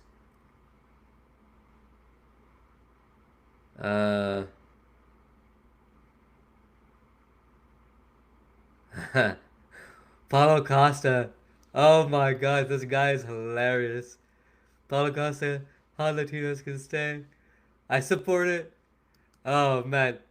Hey, Legion of Steel, go ahead and just like let me know exactly what you're referring to, because I am honestly not too sure, to be fair, about what you're referring to. But let me just check real quick where the fight's at. I think they're about to have it start, to be honest with you, because it looks like the promo's on. But yeah, I had to stop it here because I was like, I don't know what Legion of Steel is referring to, but it looks like he might have left the chat, so maybe he's just trolling. Title fight after that Pico win, or what was it made sense. No, after the after the Pitbull, it somewhat made sense at the time because he was one of the only active featherweights at the time. Technically, we just haven't seen him in a very long time. I thought the Diego Lopez fight made the most sense after that, but still. There was. I remember there were conversations on Yair getting the title shot. Yeah, I didn't think they were justified, to be honest. I think Yair needs to come back and fight Arnold Allen personally, but yeah. So we're still in the featherweight, right? We got still in featherweight. Mo, what about yours? So I said my 8 was Zalal. No, sorry. I had 7 as Zalal. Okay, same here. Yeah. I have Zalal at 8, but yeah, that's cool. What was my 8? Let me see. Yeah. Zalal, and my 8 was Steve Garcia. Okay, I have Steve Garcia. Yeah, that's fine. Yeah, I have them. Yeah, interchange, but that's totally cool. Yeah, I have Steve Garcia at 8 as well. Yeah. Who's y'all's 9? Kevin Vallejos. Ortega? I think Ortega's better for Ortega. You think? Oh, dude, I would love to see that. Keep in mind. Listen, keep in mind, I am a grappler. Yeah, I don't. I was tempted to. I have him really low on the rankings. I was just kept to keep him there only because I thought he was moving up the lightweight. I was hesitant to move him. I thought he is too. I don't know what's happening with him, but I just didn't like his last fight against Aljamain Sterling in the way that he had he was hospitalized prior to the whole thing and all that BS that happened. The one before that, I think he had some issues as well. It was just honestly, I was tempted to remove him from it, but it was just not enough to. Song Yadong, guys, give me a second. Deiveson Figueiredo. Finish the featherweight, and then I'll be right back. Yeah, no problem. No worries. Yeah. What you could remove. So I'm gonna go ahead and just quickly share this tab with you guys for Song Yadong versus Figueiredo. As you know, I got Song Yadong, who's also minus 600 in the main event, and he's in his hometown as well. We got Deiveson Figueiredo walking out right now. So let's see. I mean, Deiveson Figueiredo just lost to Corey Sandhagen prior to this, and I think Corey Sandhagen did like a submission, like a leg submission or something like that. Let me double check real quick. I'm just curious now, but I mean, it was a great fight. Sandhagen just lost to what's his face, Merab Dvalishvili, the undefeated bantamweight champion, also like Sean O'Malley. But Figueiredo is like 14-6 in the UFC, so if he wins this fight, he's 14-14. He just went to a draw with Raul Rosas Jr., which is interesting, in Hype FC. Okay, so his last loss was to Umar Nurmagomedov.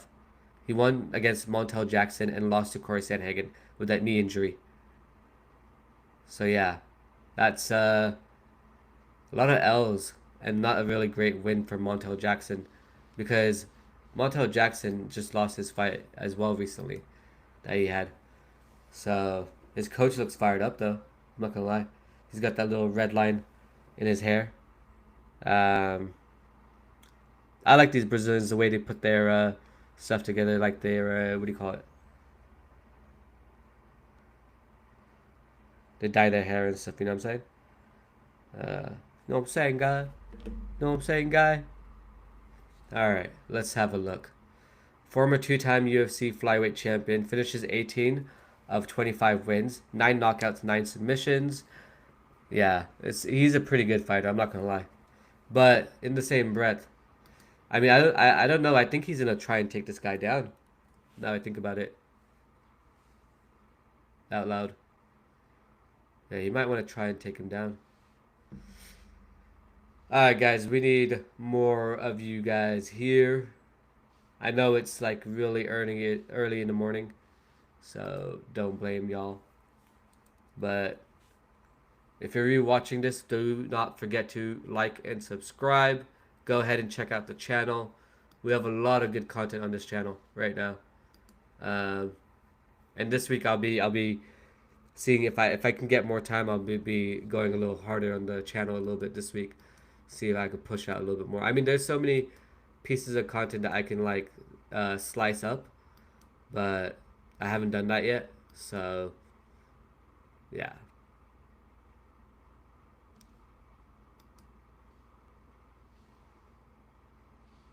Let me go ahead and see where they're at with the fight. Okay, I think they have Song Yadong walking in shortly. Song Yadong. Yeah, the heavyweight division is so exciting now.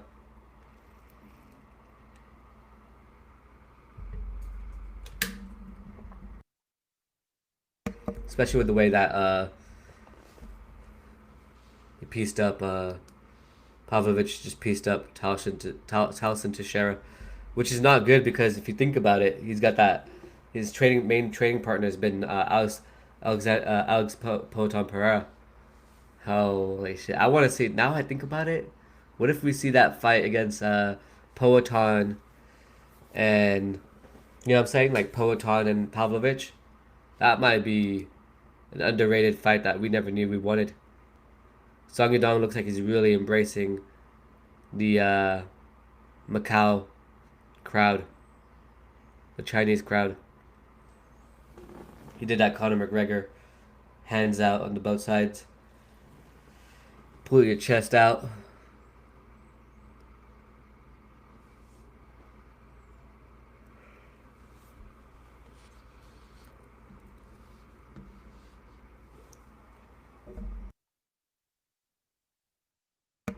Yeah, I'm really feeling the tiredness right now. I think I'm gonna do a post show later on. Maybe I'm gonna take a nap, do a post show later on. Right now I'm just gonna focus on the fight. I mean, he has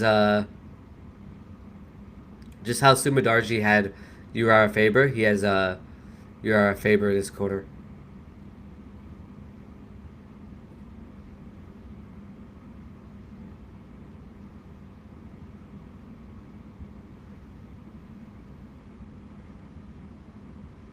He asked Uriah Faber to pat his legs down. He looks really fit, honestly. So he might, like I said, win this fight. I think he does win this fight, honestly. I just don't know if he wins it by decision, which I don't think would happen. I think he'd have to knock out Figueiredo. But Figueiredo is a force to be reckoned with, right? Because Figueiredo had that Okay, so first round finishes Song Yadong. I missed it. Song to win by submission plus 1200. Song to win by KO TKO plus 110. Song to win by decision plus 145. Alright, this is good. Man, he's like the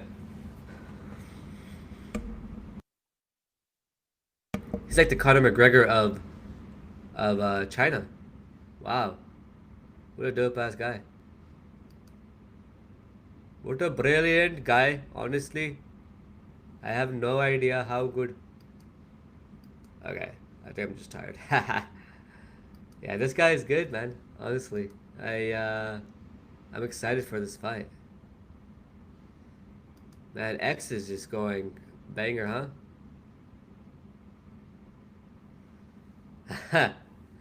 Blind Bear on X, shout out to him, said 2 biggest fraud checks in a row ever. Absolute garbage. UFC Macau. And he put Zhang Mingyang in the in the tweet. Let me go ahead and just real quick retweet my message about being live.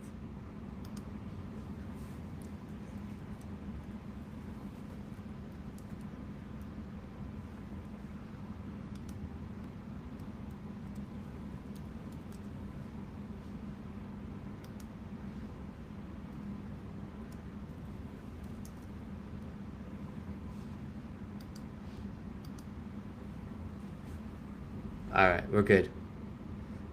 We should be good. I got 14 followers, by the way, on X.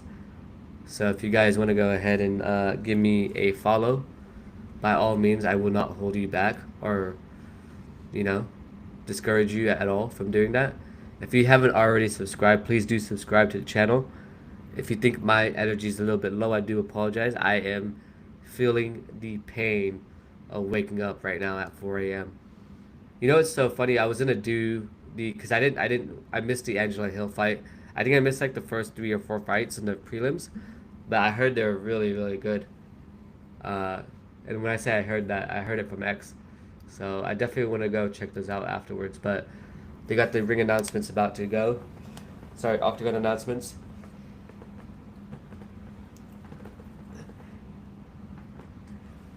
Deiveson Figueiredo fighting out of Sao, Brazil. He just unleashes swords. He's got that samurai action coming in. He looks like he's here to kill. I'm getting a little crazy energy from Figueiredo right now. It looks like he's really upset he lost his last couple fights. Let's see how he comes in to round 1. Sometimes they do this stuff and then they just don't even perform, and it's like you can act like all you want, but like if you yeah, Song Yadong looks very cool, calm, collected. Figueiredo actually to me looks more how would you say, like emotional to me. He looks more emotional to me, and Song Yadong looks really cool, calm, and collected. I'm hoping Song Yadong is not underestimating Figueiredo though, because Figueiredo is no slouch, like I said earlier. He's a really, like, you know, he's a 2-time champion in flyweight division, so I think he's no slouch at all. He's an excellent fighter, but this fight is about to start. It looks like they're touching gloves right now, or about to touch gloves. Handshake, okay, never mind. They're ready to fight. Deiveson Figueiredo looks like he can't wait to get his hands on Song Yadong. So round 1's about to start here. Song Yadong looks like he's getting locked in mentally, locking himself in. Figueiredo looks like he's patting himself. Song is checking his feints, it looks like, or something like that. Sorry, I didn't mean to hit that mic. If you haven't already subscribed, please do subscribe. Round 1 about to start. Yeah, we go. Here we go. Alright, round 1 starting. Figueiredo is in the yellow. Song is in the black shorts. And it's exactly what I expected. So Figueiredo's, you know, doing all that tough showboating. But right now, he's just fighting smart, which is fine. But if you're going to act like you have all this, like, energy and then not show it in the actual fight itself, in your performance. Like, what are you doing, in my opinion? So I'm not a big fan of that showboat prior to the fight and then not actually perform. It's kind of like that Muhammad Mokaev versus like Manel Kape, which is the second time I'm referencing that. But it's just kind of like that. Okay, Song Yadong threw a wide hook and missed because the distance was like too far apart. And they have a big distance right now in them. They're literally the opposite stances, right? So one looks orthodox, the other one looks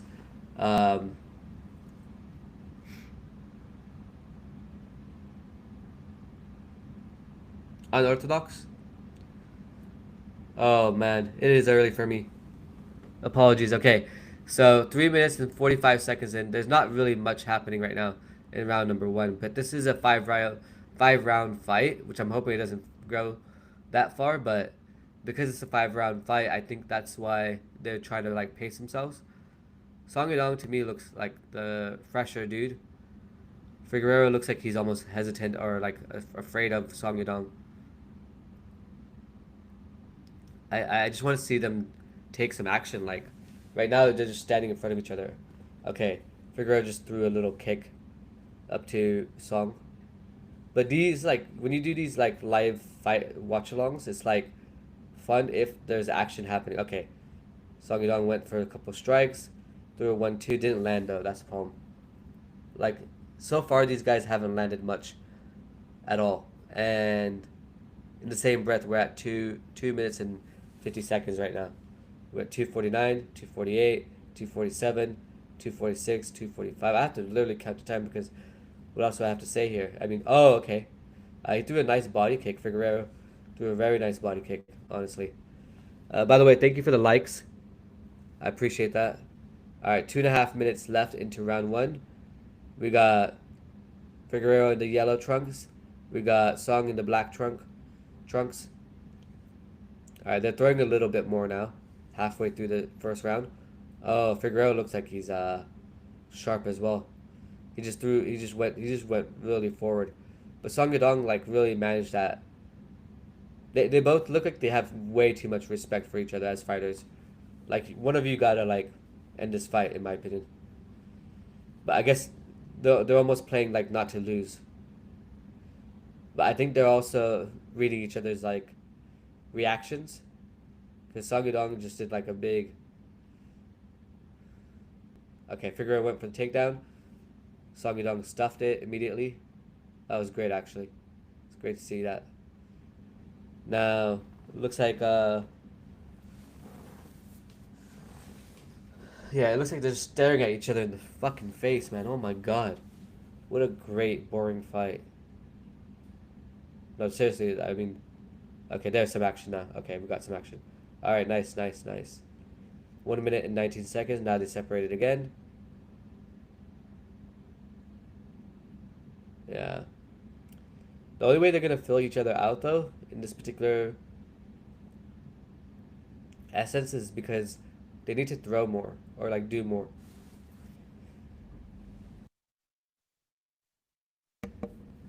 If they don't throw or do more, like, they're not going to actually get anything to land. So it just seems like they're reading each other's reactions more or less. I mean, there was nothing really significantly thrown so far in this round, and we're at 40 seconds left in the round. Now it looks like Song is putting on the pressure completely with Figueiredo, and now we got Figueiredo backed up against the fence. Oh man, Song went for a high head kick, landed on his back. Figueiredo took the guard. Okay, that is unfortunate. Very unfortunate for Figueiredo. Or well, sorry, I meant unfortunate for Song. But this has been a good fight card so far. I mean, it's just these. I mean, now they're scrapping a little bit on the floor, but the round is over. Round 1 is over. Figueiredo helps him up, but it looks like that's what Figueiredo's game plan's going to be, is just to take him down each round and basically take him to Dagestan to forget, if you know what I'm talking about. If you know, you know. But yeah, it looks like that's what his game plan is. because that first round was very. There was like nothing that happened in that first round. There was like no action at all. So it's kind of weird to me. Um, with that being said, this is a very good matchup in my opinion. Very good. You know, you got number 5 right fighting number 7, which is great. Which is funny because Song is number 5 and Figueroa is number 7, but Figueroa is a former double champ. Song seems to happen to lose to the best of the best every single time he gets his opportunity. So it's just, you know, you never know what's going to happen. But I think they're about to start the second round. Song doesn't look phased at all, though, by the outcome of round 1. It looks like they're just kind of like warming up, so to speak. Round 2 starting. We're at 4 minutes and 55 seconds. Round number 2. We got Figueroa in the yellow. We got Song in the black. Imagine if they just swap that. That'd be hilarious. Okay,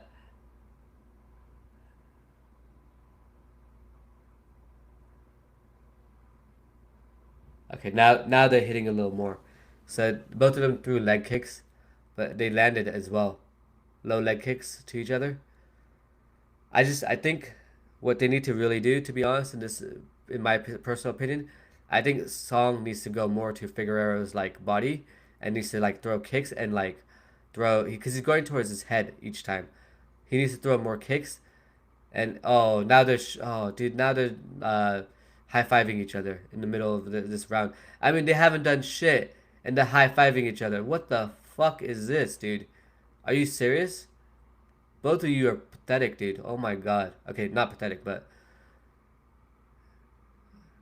okay. Let's see. Song Yadong landed something against on the top of Figueroa's head, but he ate that like it was nothing. I mean, Pure Gold MMA said Figueroa lands the hardest shots and secured the takedown. Tough round to score. A slow start from both Figgy and the bigger moments and ended on. Yes, I think they would give that to Figgy for round 1. Now that I think about it. Okay, this round 2 though is kind of the same as round 1. They're kind of just they keep fainting in front of each other and standing in front of each other, fainting and fainting and fainting. I mean, even if they throw something, it's not very significant at this point. So it's kind of like, do I even talk about that? Or like, I mean, Song just threw a low leg kick, right? And like barely landed. I mean, it did land, but okay.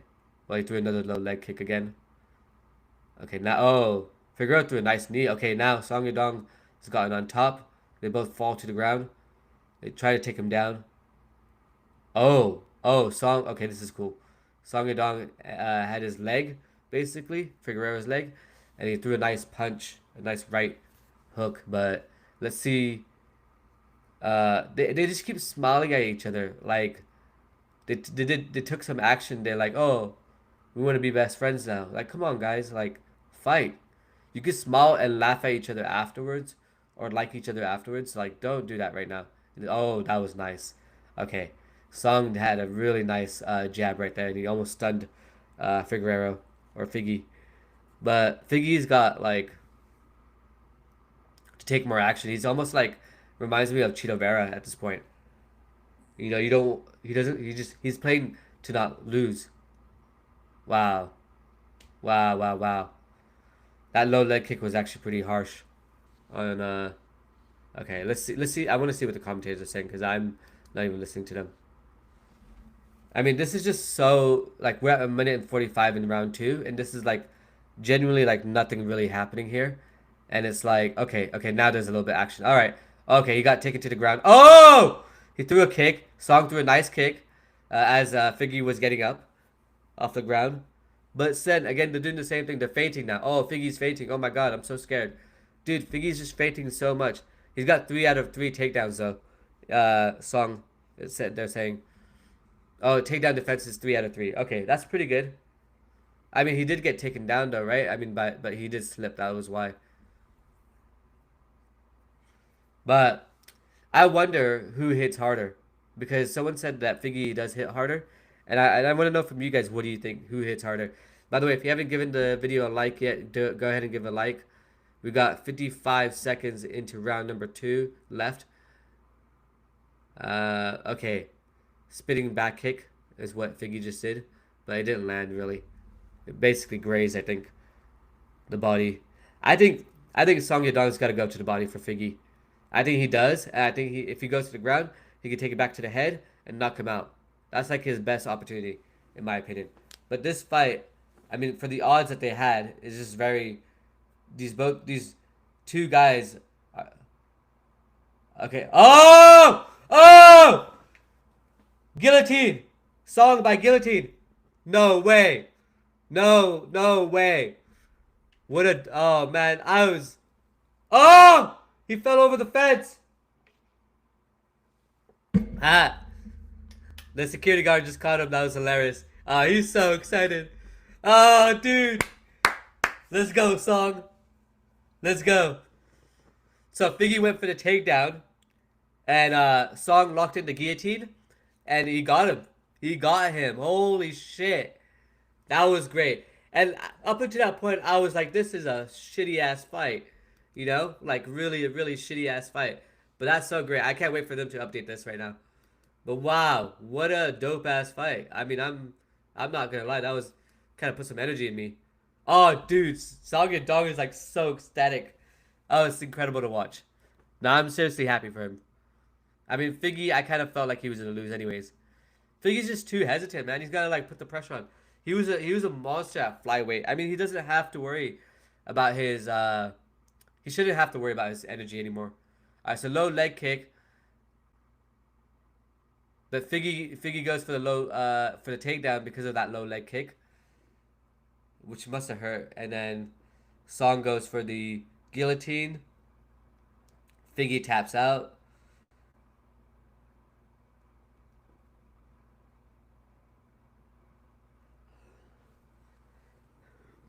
Lorosenko just said that's Figgy's like signature move. Yeah, which is true.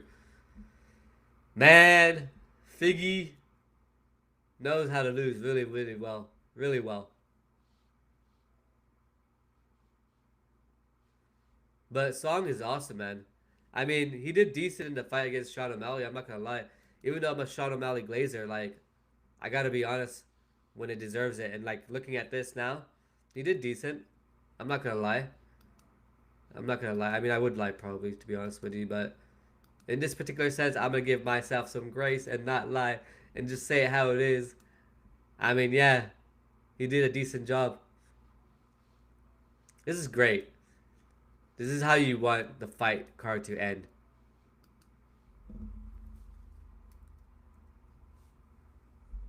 Yeah. So those of you who just joined, by the way, Figgy just won the fight by guillotine in round number 2. And they're about to announce the winner right now. And up until that point, the fight was very, very slow. Very slow. Let's see.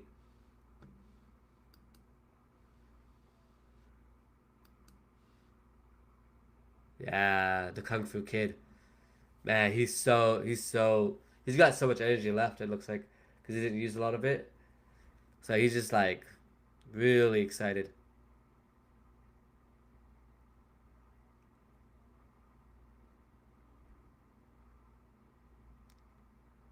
So Michael Bisping's in the octagon right now, interviewing him.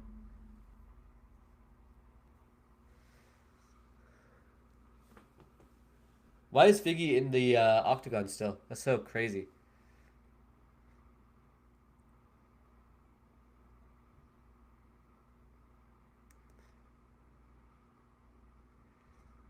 Alright, so Song is on the mic, talking to the crowd directly, which I think is great.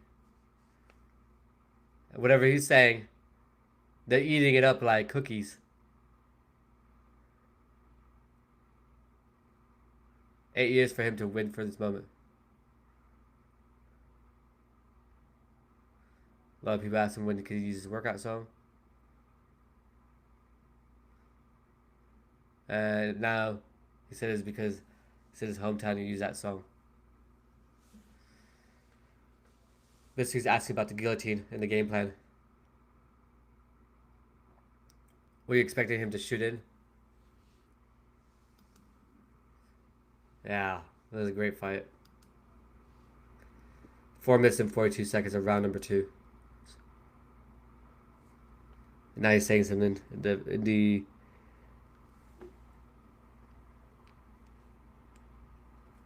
He said something.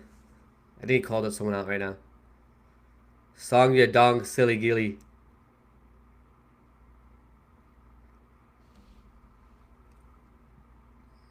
You are afraid taught him a lot.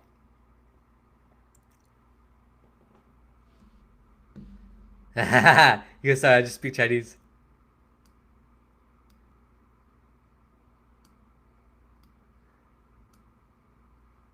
He said thank you to my entire team.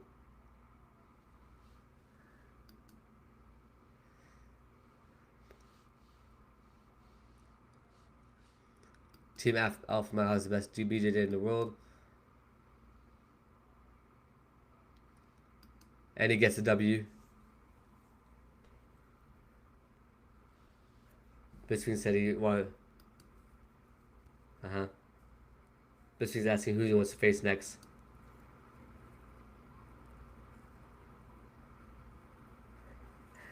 He goes, I don't give a fuck. I take whatever you guys give me. That was so funny. The energy was awesome. Yo, I like this guy. Oh my god, I'm a fan. Yo, I'm a fan, bro. I'm a big ass fan now. Okay, Song Yadong won me over tonight. Alonzo Menifield in the co-main event won me over tonight. I gotta say, Sergei Pavlovich won me over tonight. Massive fan now. Asakura won me over tonight. I can't believe how much I like these guys. And now Jake Matthews definitely won me over tonight. That fight was complete domination. Like, if you guys haven't seen that fight yet, oh my freaking god, he dominated the dude. Now I'm gonna do a proper post show, but just real quick, this was terrible. Like I really wanted to see how the fight played out, and I really wanted to see Alex Perez win that fight. But the way it played out with that whole, no contest, and just it sucks, man. It sucks a lot. But in the same breath, I mean, this was a good fight. He gets a KO within like 3 minutes and 40 seconds. I mean, the way he hit him, like, oh my goodness. I mean, the guy just, Lee literally spun the other way around. Like, I don't even know how that's even, like, physiologically possible. I mean, I'm not a physicist, but holy shiznits, right? This guy, I liked him, but I saw he coasted a lot in that third round, I felt like, and I wish he would have, like, went for the kill. I think he could have got it. I like that Ding did try to go for the kill, and that he tried to get him out. I mean, I do appreciate him for that. Yeah. Cody Haddon, I haven't really watched that fight, but I don't really have much to say about it. So I haven't watched all these fights. Oh, so I missed, let me see real quick. 1 second. So I missed 1, 2, what the fuck? Why is it going up? Okay. I missed 1, 2, 3, 4, and 5. So I'll rewatch these fights and then obviously do post show. But what an incredible fight card. I mean, the main card was incredible. I can't lie. Like, the main card was dope as hell. I mean, what more could we really ask for at this point, right? Like, what an absolute banger. Now, if you guys haven't already watched the videos on the channel, the featherweight rankings, Colin, Mo, and I went over the featherweight rankings, the flyweight rankings, the bantamweight rankings, and we went up until essentially welterweight. Now we're gonna be doing a show upcoming next week. I actually think we should just do it live at this point. So I'm gonna try and convince Mo and Colin, if they're watching this, great. But if not, I'm gonna try and convince them to do that with us and have us do it live, because I think you guys deserve it. You guys let me know down in the comments if you're watching the replay on this, whether you want that live done for the rankings. But we're going to go over the middleweight rankings, the light heavyweight rankings, and then the heavyweight rankings as well. So you guys let me know. would be beautiful to hear what you guys have to say as well. And if you haven't subscribed already, please do subscribe. And thank you for joining Kaz MMA K on YouTube live today.